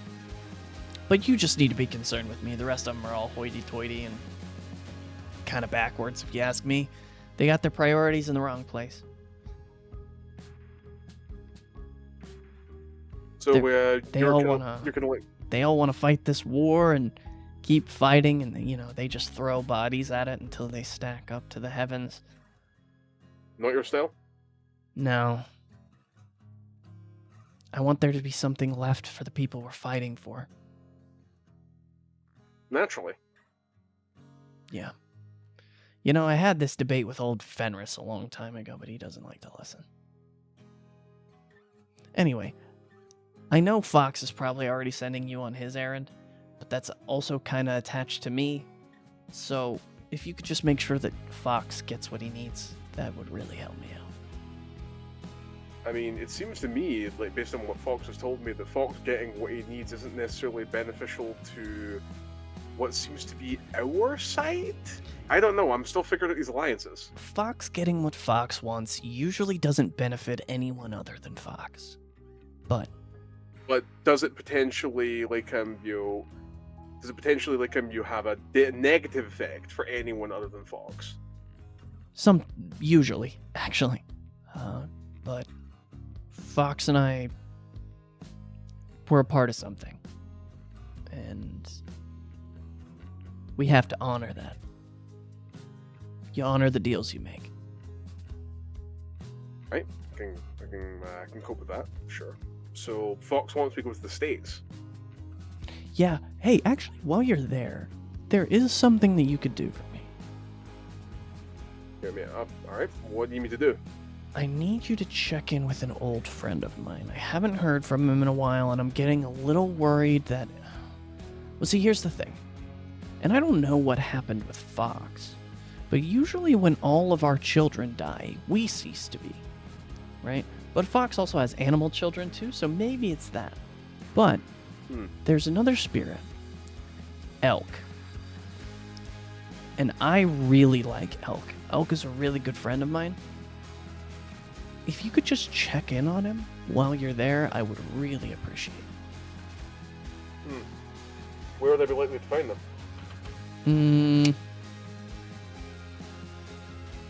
Wild places. Elk doesn't like to get too close to the city. Makes sense. So But you will. Okay. Bonar's worse. You're a city werewolf. But maybe not necessarily. If Fox is taking you where I think he's taking you, there are other Bonars that live out in the country there too. Okay. So, if I'm going to be doing this errand for Fox, I got to remember to potentially stop by and talk to Elk. Yeah, he'll treat you right. He treats all my children right. Okay. We're a part of an ancient compact, after all, that predates the human race by several million years. Right! Cool! That's a great bit of information to just now take in. Wow! Yeah. We're old. And don't let Fox trick you. He's not as powerful as he thinks he is anymore. At least not since the Kitsune died off.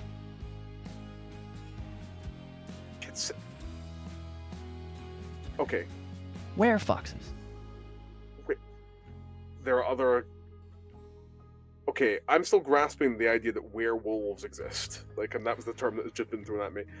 So where foxes no longer exist, but did at one point exist, are there any other changing species that I need to be aware of? Yeah, the changing breeds. Lizard doesn't have any children anymore either, but lizard used to have children. And then shark has children, but they're very rare. I haven't seen one in since the 90s. And then crow has children.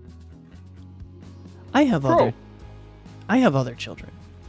And if you ever need help, they'll help you. They won't like it because, The Garo tried to kill them off, too. It was a whole thing. It was called the War of Rage. The Garo tried to kill the rest of the changing breeds. It was a really bad time. Oh, wow! Okay! So I'm sorry that I'm part of, the species that at one point tried to, ethically cleanse your children, I guess? It's okay. Garu and Ratkin were both my children. Are both my children. Oh, okay. Then maybe I need to stop thinking of this in terms of one-to-one rat means all were-rats like you, that kind of vibe. Yeah, it's a bit of a mixed bag. I don't think they much like me anymore since I've kept Garu children too. But I keep telling them, so they're more like you than they want to admit. And you're more like them than most of you care to admit. So if I encounter one of these, were-rats, I should probably lean on that mutual combat. Ratkin, yeah. Ratkin. Yeah. Okay. They're my children too. They won't outrightly screw you over off the rip, but keep an eye on them. They're kind of shifty. But so are you. You'll figure it out. Yeah. Okay, noted. All right, now, Fox also mentioned that getting to the States will be easier on account of me having to travel through the spirit world. Is that correct? Yeah, that's where you are now. This is the Umbra. You're in the near Umbra right now, but there's many, many layers. I see. Okay. Distance gets easier here, especially since this part of your country was once connected to Appalachia in Pangea. I see. Well, that's fascinating. So I would need to be traveling over the mountains. Essentially. All right. The wild is not as easy to traverse as it used to be. The wild's out of balance. So's the Weaver and the Wyrm. Yeah, I've heard those terms thrown at me so far. I've heard Weaver being associated with some sort of arch technology spirit. She's What's also the Wyrm? mother of the Anansi, the were spiders. Oh, there's were spiders too. Well, okay, that's Not another many thing I'm gonna anymore. They Yeah. didn't handle the War of Rage very well. Most of them are dead. How many are we, the Garu? More than the rest, but less than before. Since the apocalypse happened, anyway. That was the other thing I was going to ask, because I think that I asked Fox this question before. I said why me, and they just said that Gaia just picks us at random, this good mother our spirit. It's not random. Gaia always has a reason, but it is unknowable to us. She is the wisest of all. She's our mother. She chooses for some reason. I just can't know it. Right. Okay. So it's not because my mom was a werewolf and the cancer just got her before this shifting process could occur. That sometimes happens.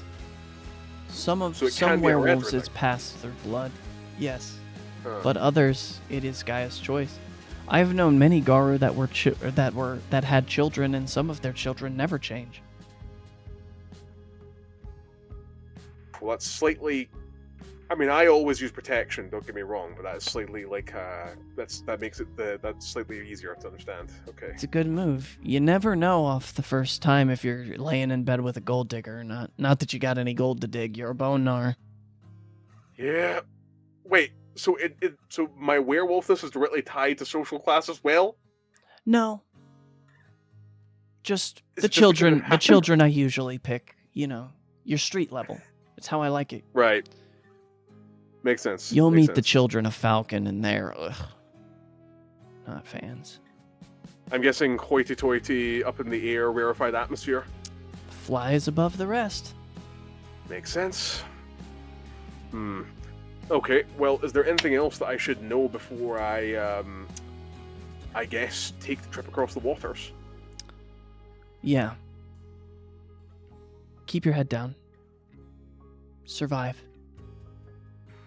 Look to me for guidance, and I'll show you the way. Try my damnedest. You can tell Fox to come out. I'm not going to get after him for eating rats. Fox, get in here. He's not mad. Fox trots Or out. at least he's not that mad. And Magpie flies out onto your shoulder as well. Rat looks, you've made a compact already. That's good. I mean, if you call eating a munchie bag out of like a greasy plastic bag, then yeah, I'd say we made a compact. That's as much of a compact as smoking the sacred tobacco in my book. Nice. We get by with what we've got.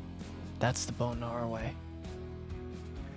And don't ever let anybody look down on you without plotting a course to fuck them up about it.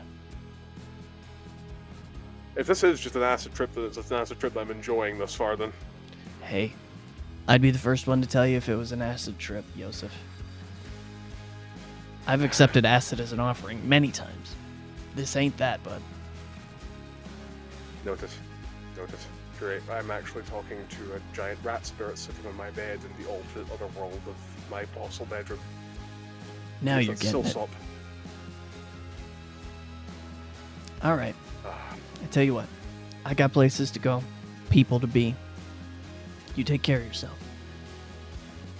And if you ever need me, you leave out an offering. I'll come. Alright. And you see he disseminates into a few million white rats as they crawl out the window. Well, I guess the journey is going to be just as weird as that interaction was. Oh, yes. Stranger, even.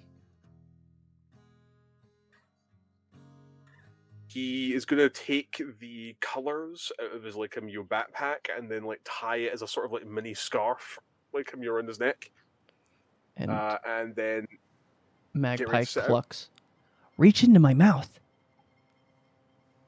Beg your pardon? Reach into my mouth. I told you I had a gift for you. Alright, sure. You open up, you wee birdie. And as you reach into his mouth, you feel a cold bit of metal at the back of its throat. Oh, okay, right. Let's very gently try and exercise that. And what you pull out is a silver bracelet, and it has a sword charm dangling from it. Well, isn't that pretty? Put it on. Put it on. All It'll burn you in your other skins, though. Be careful. The burning is okay. Yes. I should have immediately asked silver, of course. Yeah. Yes. Okay. Bad for you. Gold for other changing breeds. Those blessed by Sol, the sun. You are blessed by Luna, the moon. Blessed, and so it burns me. Yes. To remind you that the powers you wield are born of rage and suffering. Right. Well, in that case, yeah, he will slip on the bracelet. Now. Hold the pendant in your hand. He will do so. And I will make a rage check for you very quickly. Okay. Which is a failure, so you'll go back down to 1 rage. So you feel that rage kind of quell as that charm warms in your hand and springs to a full-length silver short sword in your hand. Oh, now that's fun. Along the guard of it's kind of gladius style, where it kind of has a disc at the base of the blade and a round disc at the base of the pommel. I'm almost imagining like an Anglo-Saxon curved inward, almost like Theoden's sword and yes. Two Towers. Very much so. And scrawling up the sides of this silver blade, you see that there are etchings of storm clouds and lightning bolts. Well, that's a fun little pig-sticking knife. It's a special thing. Took it back from someone who didn't honor a deal with me. I gave them this, a mighty gift. I put a part of my power into it. And now we have made a deal, so you have it. Sick. If I let go of it, does it become like a little you think again? If you want it to.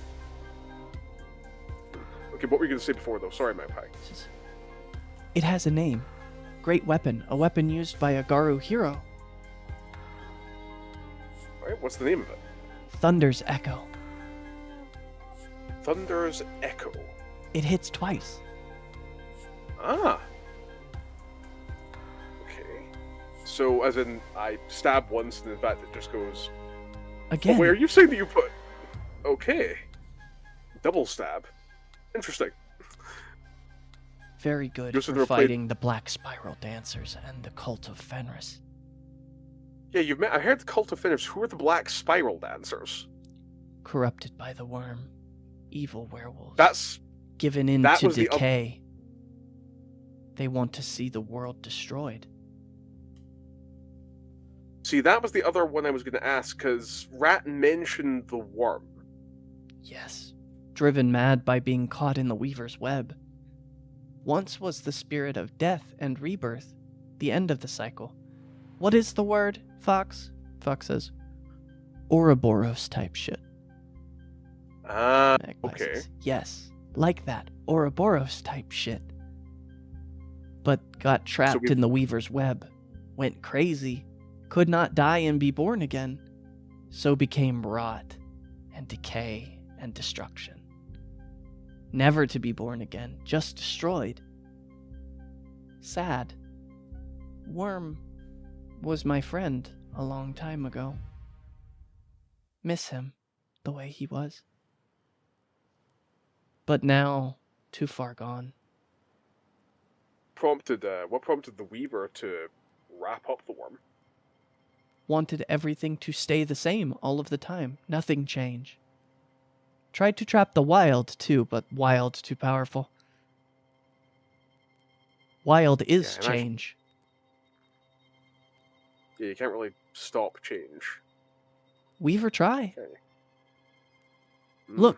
Look out window. You see. I'll look out the window. And you see hanging from the lampposts and the electrical wires and around all of the buildings, they are wrapped in this silvery spider web. See? So this is the city from the perspective of a werewolf. Yes. Locked in place. The Weaver makes it so. Weaver wants to make the forests and the rivers and the trees like this too. Never change. No spring, no fall. No summer, no winter, just being. And that's what we're fighting? No. Maybe. Hard to say. Wyrm wants to destroy. Most Garu more concerned about fighting the Wyrm. Does the most damage. Hmm. And Fox says, maybe we leave the politics to the Garu to explain to him, Magpie. Magpie says, yes, but you have hero weapon now. Makes you hero.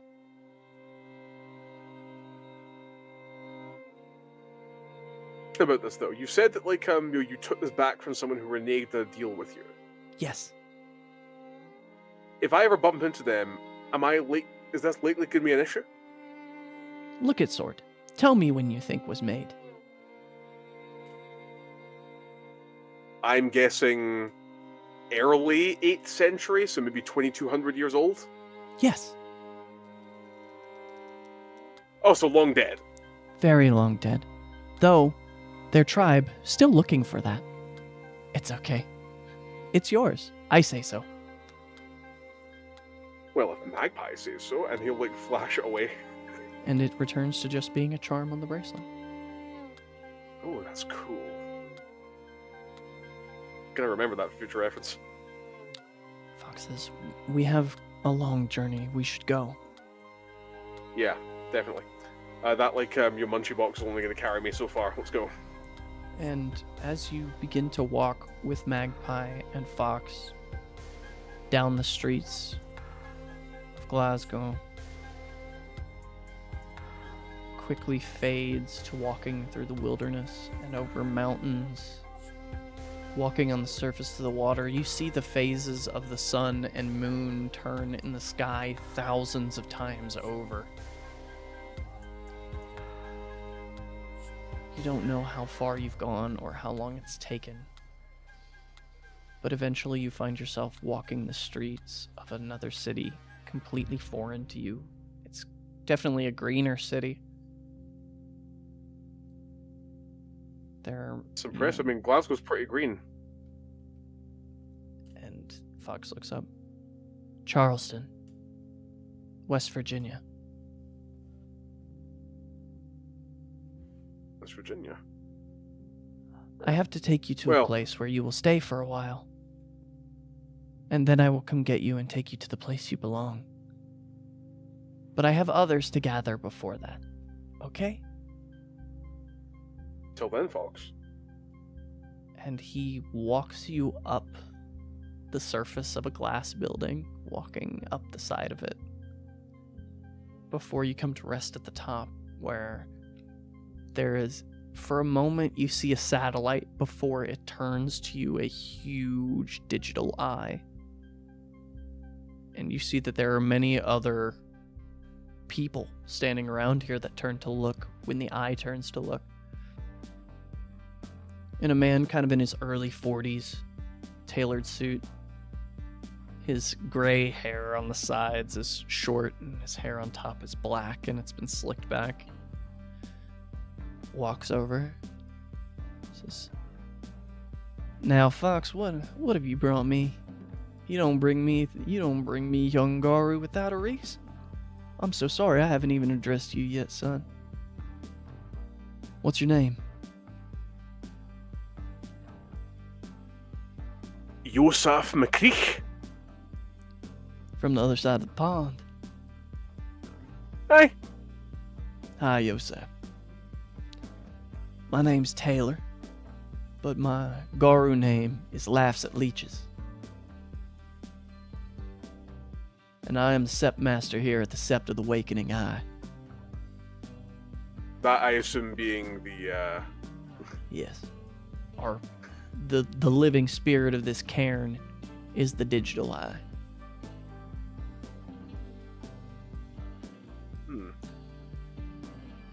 Yeah, I've been getting cursory bits of, information about the cosmology a little bit. So this would be a Weaver spirit, an ordaining spirit. Yes. Most of us here are of the tribe Glasswalkers. Our patron spirit is Spider. The Weaver is an ally to us. Though you bear the certain countenance of Rat upon you. Say that Rat and I are pretty tight at this point. Good. There was one of you here, but he left to form his own sept years ago. He was a friend of mine. I quite enjoyed spending time with him. He looks to Fox. I assume you brought him here because he changed under the new moon? Fox nods. This is good. Our sept here, we're all ragabashes. Huh. I was told that that's like a trickster, a new caste of some kind. Others call us trickster. I prefer us to be unconventional teachers. Sometimes you got to teach somebody a lesson by making them slip in the dog shit, right? Oh yeah. You humbling. You keeping folk Precisely. Now, how long is he going to be here, Fox? Do I need to formally offer him hospitality? Fox nods. That would be good for our arrangement. Laughs at Leeches.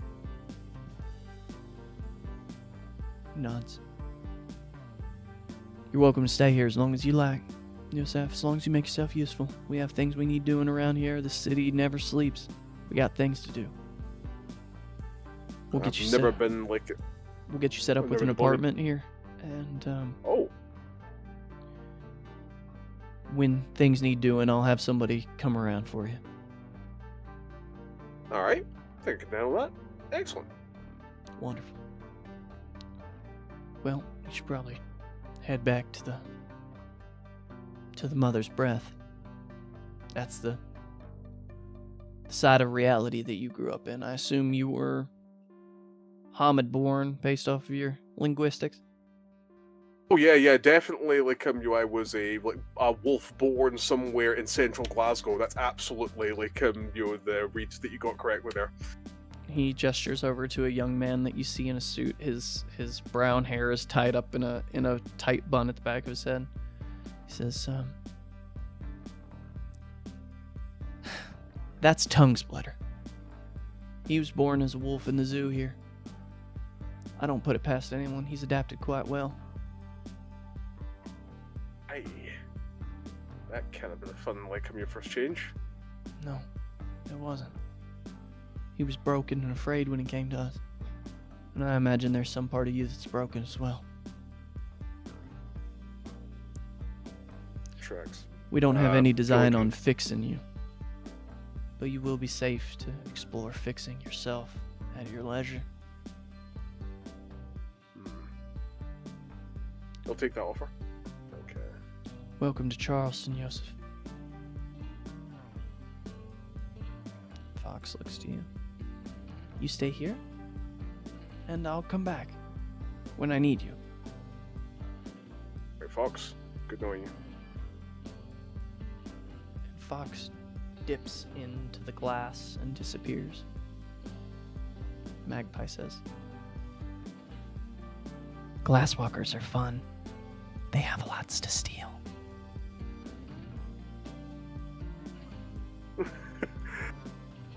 Well, I'll very much feel like you're just like, do they now? That's interesting. And laughs at Leeches, holds his hand out to you. "Let me take you across to the other side. First time heading back's always kind of rough." You'll accept the offer? He reaches out his other hand and claws into the open air, and another portal opens. And as you go back through it, there is a bit of discomfort. If we were tracking damages for the purpose of this prologue, you would take, make a quick roll for you here. You would take 2 levels of superficial damage. Oh, yeah. That would hurt. It feels like stepping through a broken glass door. But as he brings you back to the other side, you find yourself in an office space. Large mahogany desk that he moves around and sits behind. "Now, what are your skills, Mr. You said McCrae?" McDeek, aye. Sorry, Let's you see. have to forgive my pronunciation. I'm just a simple man. Colonial, I get you. Like he says, well, that would be petty theft, larceny, intimidation, like you a little bit like you security racketing, house breaking, that kind of thing. That's exactly what I wanted to hear. I think this is going to be the beginning of a beautiful relationship between the two of us, Joseph. I'm open to it too, possibly just. And as we take our final jump forward in time, well, second to last, perhaps, to the year 2020. Joseph, this city has become like a second home to you. And it was true what Rat said, that you would learn every crack in this city like you'd been here your entire life. You can feel the thrum. You know when the soup kitchens are handing out food. You know most of the street people of Charleston by name at this point. They look to you for guidance. It's strange. Through communicating with Rat over the years, he tells you things like that unhoused people will be drawn to you. They know you're safe. They might know you're a predator underneath all of that, and they might be cautious, but they will be drawn to you because they know, even though they aren't awakened to it, their spirit knows that you'll help them. And so it's gone for many years, until tonight, where you find yourself, Laughs at Leeches has you scoping out some kind of vampire's house. You find yourself kind of standing in the woodline as you're just watching this house. Like, why the fuck are you watching a house for? But Laughs at Leeches sent you on weirder tasks. He told you not to break in, just to stay out there and make sure nobody else tried to get in. And he's been having you do this pretty much for a month and a half at this point. I will say the monotony might be getting to me at that point. I was going to suggest that while Lasset Leeches might have specifically said, don't break into that house, Joseph, under no circumstance are you to break into that house, Joseph, he maybe didn't say anything about me sending Magpie to look through a window or something similar. Sure. Yeah, and you see Magpie's perched up on the window, kind of looking in, and opens up the window and flies in for a moment. Hmm. And as you sit there, you hear a vehicle rumble to a stop. You've been in America long enough. It sounds like a late model's Cadillac, maybe? So low ridings and the gravel kind of like impacting against the tires in the bottom of the frame. Okay. Yeah, and this house is in South Charleston. It's not a particularly ritzy neighborhood. So a Cadillac rolling up out here is a little strange. And you see, after a few moments, a young man, maybe in his early 20s. He's got a flannel shirt on, backwards hat, kind of shaggy brown hair. Solid physical build. But what you smell immediately, no roll required, is you smell the scent of the Wyrm on him. You've smelled vampires before. The city is fucking crawling with them.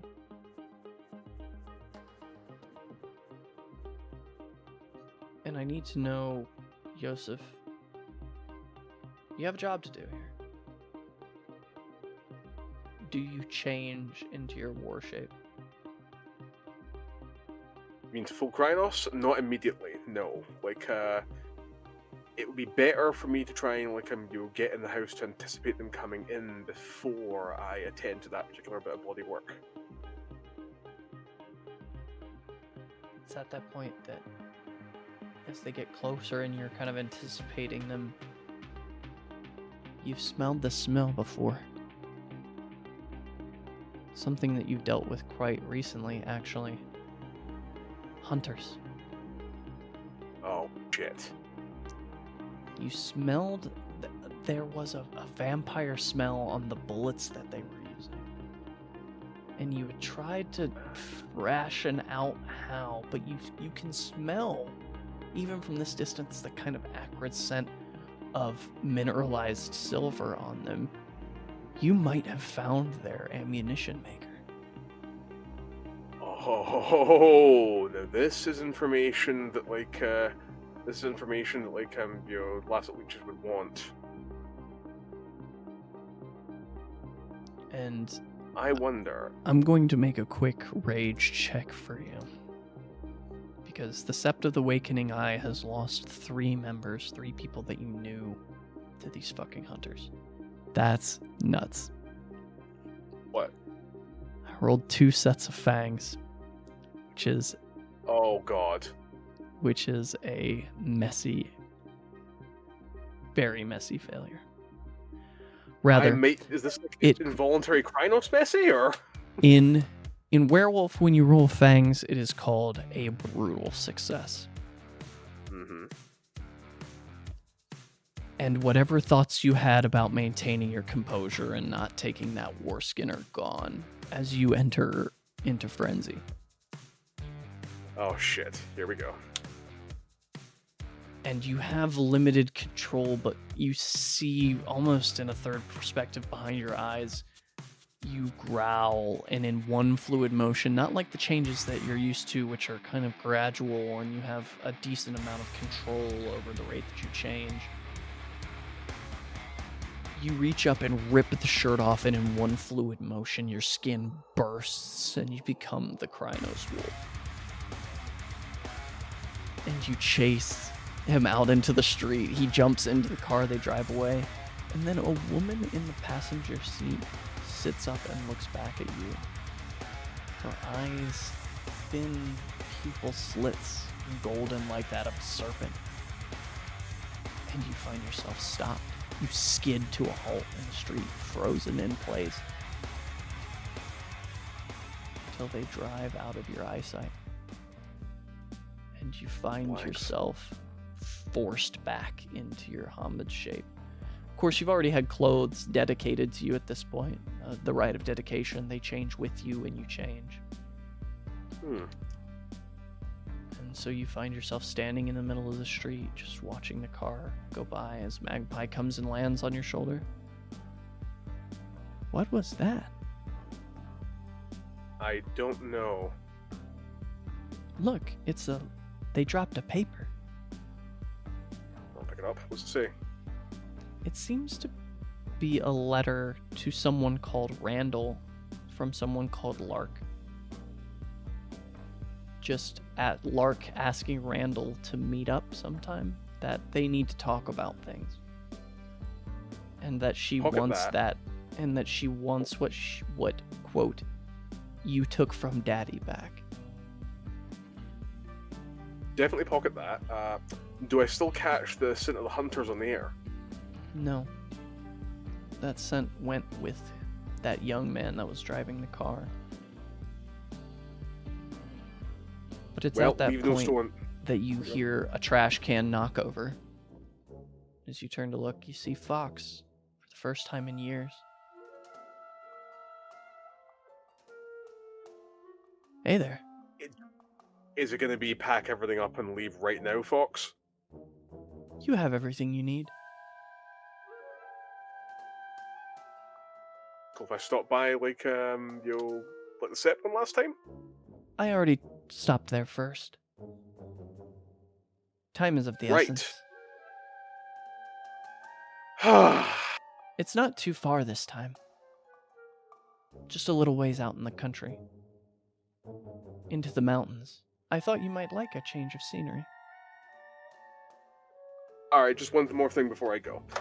Yosef is going to head up to the house, and assuming this doesn't in any way break like you with the canon in terms of like game thing, I think the first thing he'd do if he knows that there was a house that was being used long term by blanks that the occupants have now fled out of, he'll just burn it out. Fair enough. As you light the house on fire. The blaze will be slow. This place has been treated specifically for this as if it's the haven of a vampire. But the blaze will take place eventually. Alright, let's go, Fox. And he presses his nose to the trash can lid and it opens into a portal. Any reflective surface. And so you make your way through and begin walking out of the city. Fox says, we're going to take this one slow.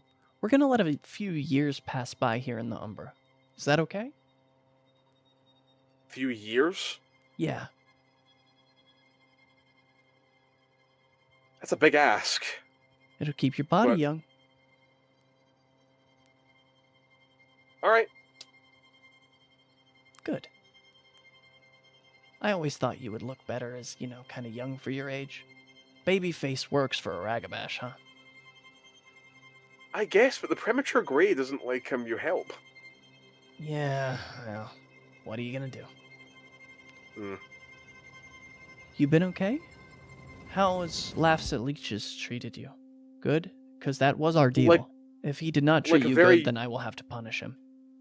He treated me like a very useful servant. Doesn't break the terms of our contract, unfortunately. Yeah, I mean, I wish I could tell you something like, oh, he did some horrifically, no, he's been a perfectly competent boss. Might trick him anyway. He gets mad when I trick him. Which is strange. Ragabash should understand. You will understand when I trick you, right? I'm sure I will, Fox, or at least I will have no choice but to understand. That's what I like to hear. And as you walk into the mountains, he takes you into a clearing where you see hazy shapes of people walking around on the other side of the veil. You've been Garu long enough that you know what people on the other side of the veil look like. But I think what draws your attention first and foremost is there's a huge divot in the middle of this clearing that has been filled with shreds of cloth and sticks and other refuse, and you see sitting in it is a massive loom. Several dozens of feet in width and height. So it looks down. Yosef! I've been waiting for you. Magpie told me all about you. You like to have fun. I do, yes. You are coming to the Sept here. You will stay? I look at Fox. Fox nods. Yosef It seems is I a am. Yosef is a cuspling like the others I have gathered. And Loon excitedly shakes its head. Yes, you will take to my favor well. All I ask is that you find time to play with the creatures in the forest during your day. Show them, find joy. Joy is good. So many dark things in the world, we must find joy. Loon seems nice. And Fox leans over. If not a little bit off her rocker. Hey, listen, I know a few nice old ladies in my home city that were just like this. You just give them a cup of tea, you sit by, you have a biscuit with them, and the laughs are good. Yes, but this is part of the debt I need you to settle. Loon is not supposed to be here. There is supposed to be a different spirit here. So you're trying to get me to shift this nice old spirit? They will leave when the rightful spirit comes back. The old wolf of the woods. This is his home. Loon is here because she was asked to be here. The cairn spirit disappeared. The old wolf is gone missing. You and the others that I will bring here, you will find him and bring him back. Or else Loon is a migrating spirit, must move. With the seasons, she has been here for years. The longer she stays, the more susceptible to the corruption of the Wyrm she becomes. It's like a bird can't you go so long without flying. Yes. Again, your heart understands what your mind doesn't. Okay. Well, let's see what I can do for Loon while I'm here anyway. Loon says, yes, you will play with Frog tomorrow. That is what I Frog? ask for you. You will find Frog and play with him. Make him hide, jump, leap. Show him not every predator will eat you. Fun game. Yes, fun game. Then maybe you end the game by eating him. And Fox leans over. See what I mean? Just kind of losing the plot a little bit. Yeah, okay, I think I'm starting to get it. I think I'm starting to get the vibes. Yeah, okay, sure. And Fox says, you will speak to Two Mouths. He's the Sept leader here. Like you, a bone gnawer and a ragabash. He's an old friend.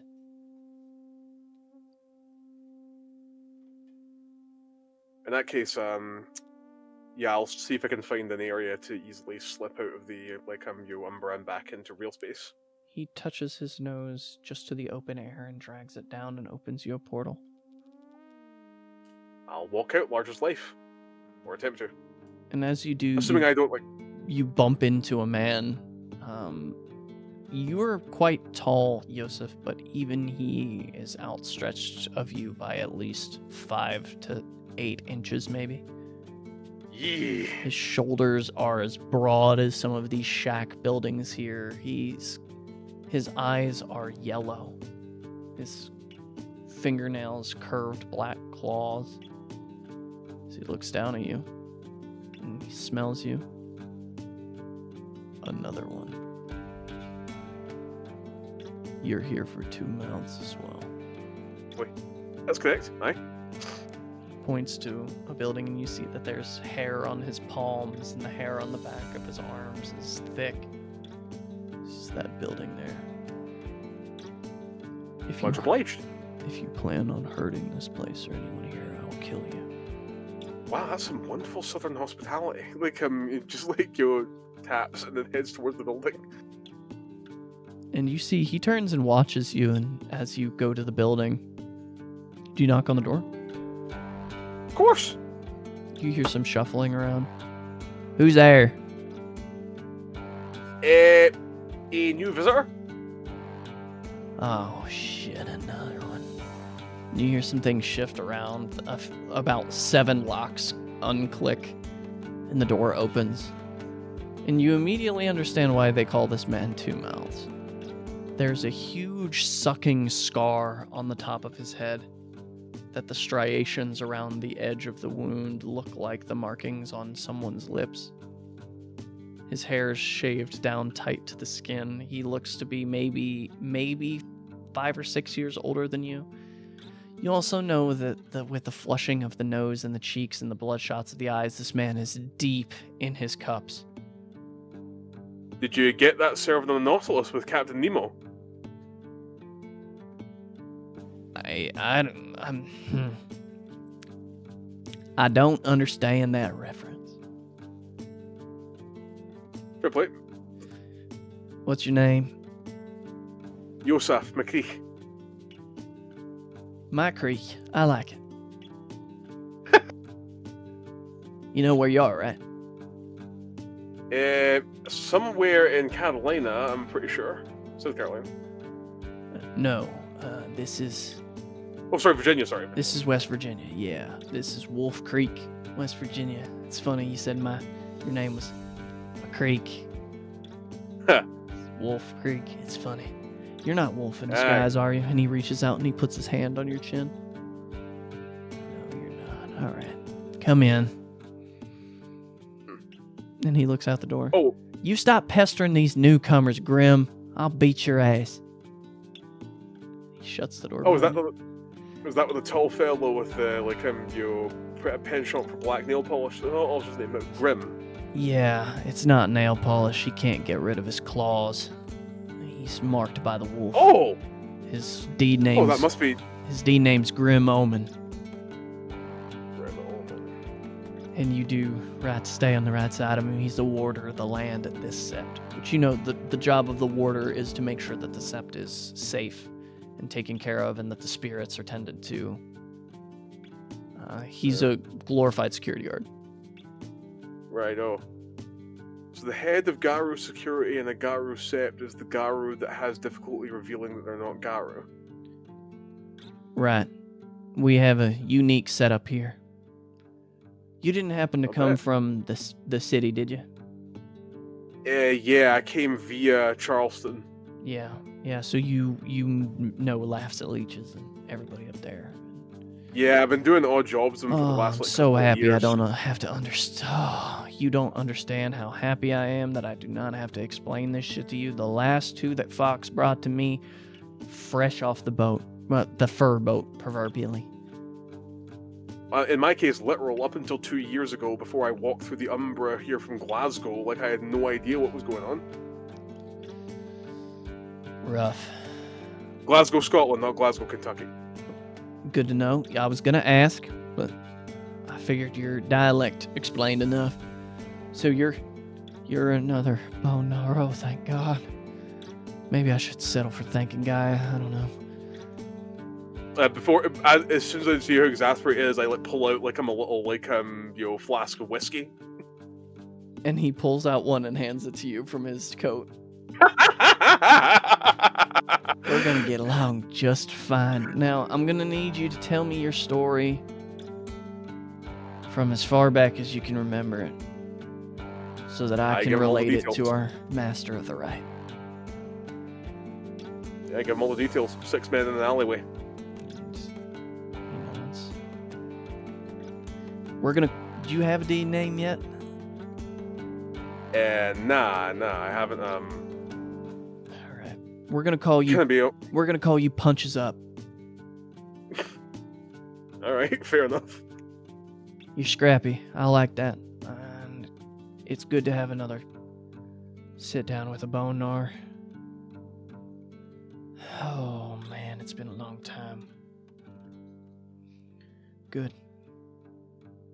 Yeah, Rat's been a pretty understanding patron, I think. Yeah. I had to him and everything. We got it about as good as a Garu can, I think. The others, they don't understand it because they see us, going through hard times, but the hard times are easier when Rat's got your back, Anyway, you're obviously welcome here. You know, we'll get you set up with a place, or we'll have somebody build something for you. And just again, I just have to be clear. Grim means well. Don't let him spook you. He had a tough upbringing. So. You got any vices? Beer, mead when he can get his hands on it. My taste. He was, unfortunately, before their fall, he was a part of the Get Offenders. He's a child of Gaia now, which I think's funny. But Unicorn took him in after Fenris done ran off. But I think by this point I'm switched on enough in the Garu politics to understand about like the cult of Fenris. yes, you have had a few scraps with them in Charleston. They were traveling through the area and they decided to stop at the wrong diner, and the Sept of the Awakening Eye had something to say about it. Okay. So we got one former like cult of Fenris, like kind of here. Any other interesting elements I should be aware of?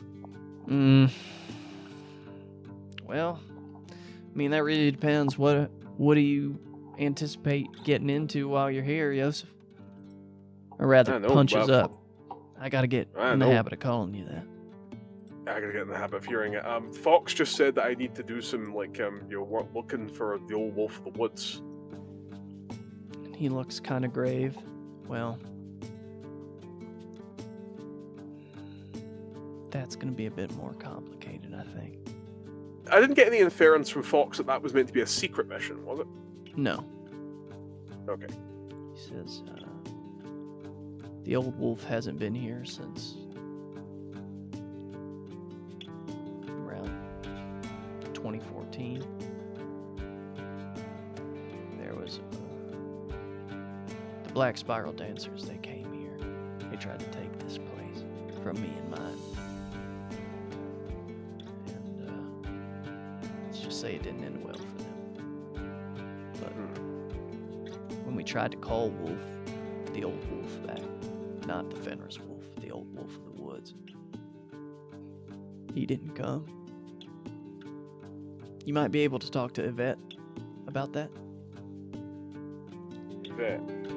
Her Garu name is Bites the Hand. As in the hand that feeds you? Yeah, you'll understand why. She's our caller of the wild. She's the one who specializes in summoning spirits here. Yeah. There was only one Garu other than me and Yvette that's been here that long. So you might be able to talk to Sings for Peace. His name's Herb. He's the master of the howl here. So when we all need to gather, he's the one that gathers everyone together. That's the master of the what? Who's your master of the right? So we're gonna have this conversation. He's not a Garu. Well, what is he then? His name is Reaches Through Time. He's a will worker. A mage? You got a mage in your set? As rare as they are, yes. Roger came here in 2015 and asked with the endorsement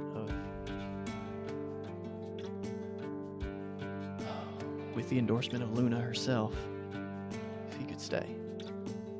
So we've granted him time, title, and renown. He is to be treated as one of us. So much so that he has ascended to the position of Master of the Right. What orders from Luna? That's what he says. And Luna has confirmed. He's special to our mother. We're to look after him and we're to protect him. Damn. There are 39 people, well, not counting you and the other two new ones. Before Fox started bringing y'all around, there were 39 of us who lived here, 38 of us are Gar. strange little town, but you don't gotta hide what you're. Just maybe when the people who get turned around from the highway end up at the gas station, maybe. Noted. This begs so many questions. That's 6 years ago. Okay. Yeah, we lost a lot. We were 40 Garu strong back then, with about 24 kinfolk living with us. Now it's just you? Just the 39 of us. A few more have come since then. Grim Omen among them. He's only been here about 3 years.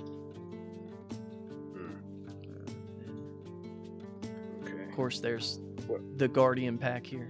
They're the Wind Strengthened Pack. That's their name. Aloysius brought his pack here years ago. Their names are, Aloysius's deed name is Smiles Through Pain. Then there's Speaks to Strangers. Runs to Far Places. Word Speaker. And Blood Like Rivers. So they've been out and about more than most. I mean, most of us, we have positions to deal with things here, jobs to do. The Wind Strengthened Pack, they patrol the outer regions of our domain, and they make sure everything's safe. They're our Guardian Pack here. I don't know what Fox is bringing all you cusplings for. Well, other than you telling me it's probably to find the old wolf. But just, you're welcome. We'll get you a place to stay. You're gonna do well here, Yosef. Sorry, punches up. You're gonna do well here. I'm gonna get used to. I have to get used to that. I'm sure I will do well. If anything else, I do not take up much room. Like, you could set me up in, I don't know, like the back of like a pickup, and I'd probably be fine. Sure. Yeah. You should definitely talk to Herb, though. He makes a mean moonshine. Oh, that's the best thing I've heard all day. Okay. All right. Well, why don't you get out of here and make yourself comfortable, and I'll see you when I see you. Thank you. Like, you'll step out, like, politely, and, yeah, just take a look around the holler, I guess. And as you walk around the holler, you see that there's a very small 4 dirt road intersection where there's a corner shop and a gas station. You see that sitting on top of one of the gas tanks is Rat. He says, see? I told you, I find you a good place. And I said to him, I said, Yosef, I got your back.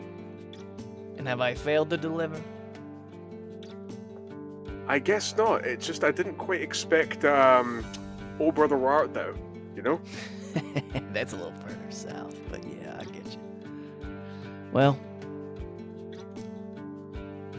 this is it. Keep an eye out for elk. I will do. I think he's got some children. I heard that the government here released a herd of about 200 a few years back, and they've been growing, so wherever elk's children are, there he will be. Just keep your head on straight. And I don't know.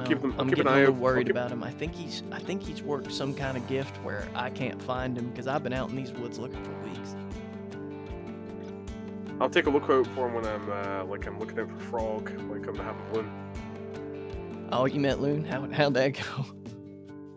Loon seems nice. I don't get why everyone's so like, I mean, I think Fox seems wary of her. Like, I get it. Like, I mean, she's getting a little stir crazy, but still. And Magpie comes and lands on your shoulder. Yes, stir crazy. The Wyrm is beginning to corrupt her. She will need to fly soon. Well, let's see if we can make that happen. Yes. But in the meantime, play with Frog? Magpie likes Frog. We'll go play with Frog. As you stroke the side of Magpie's face, her eyes glittering in the reflection of that silver bracelet that she gave you. That is where we are going to end this third prologue of What Men Have Wrought, titled Plumb Tuckered. Thank you all for being here, and we'll see you next time.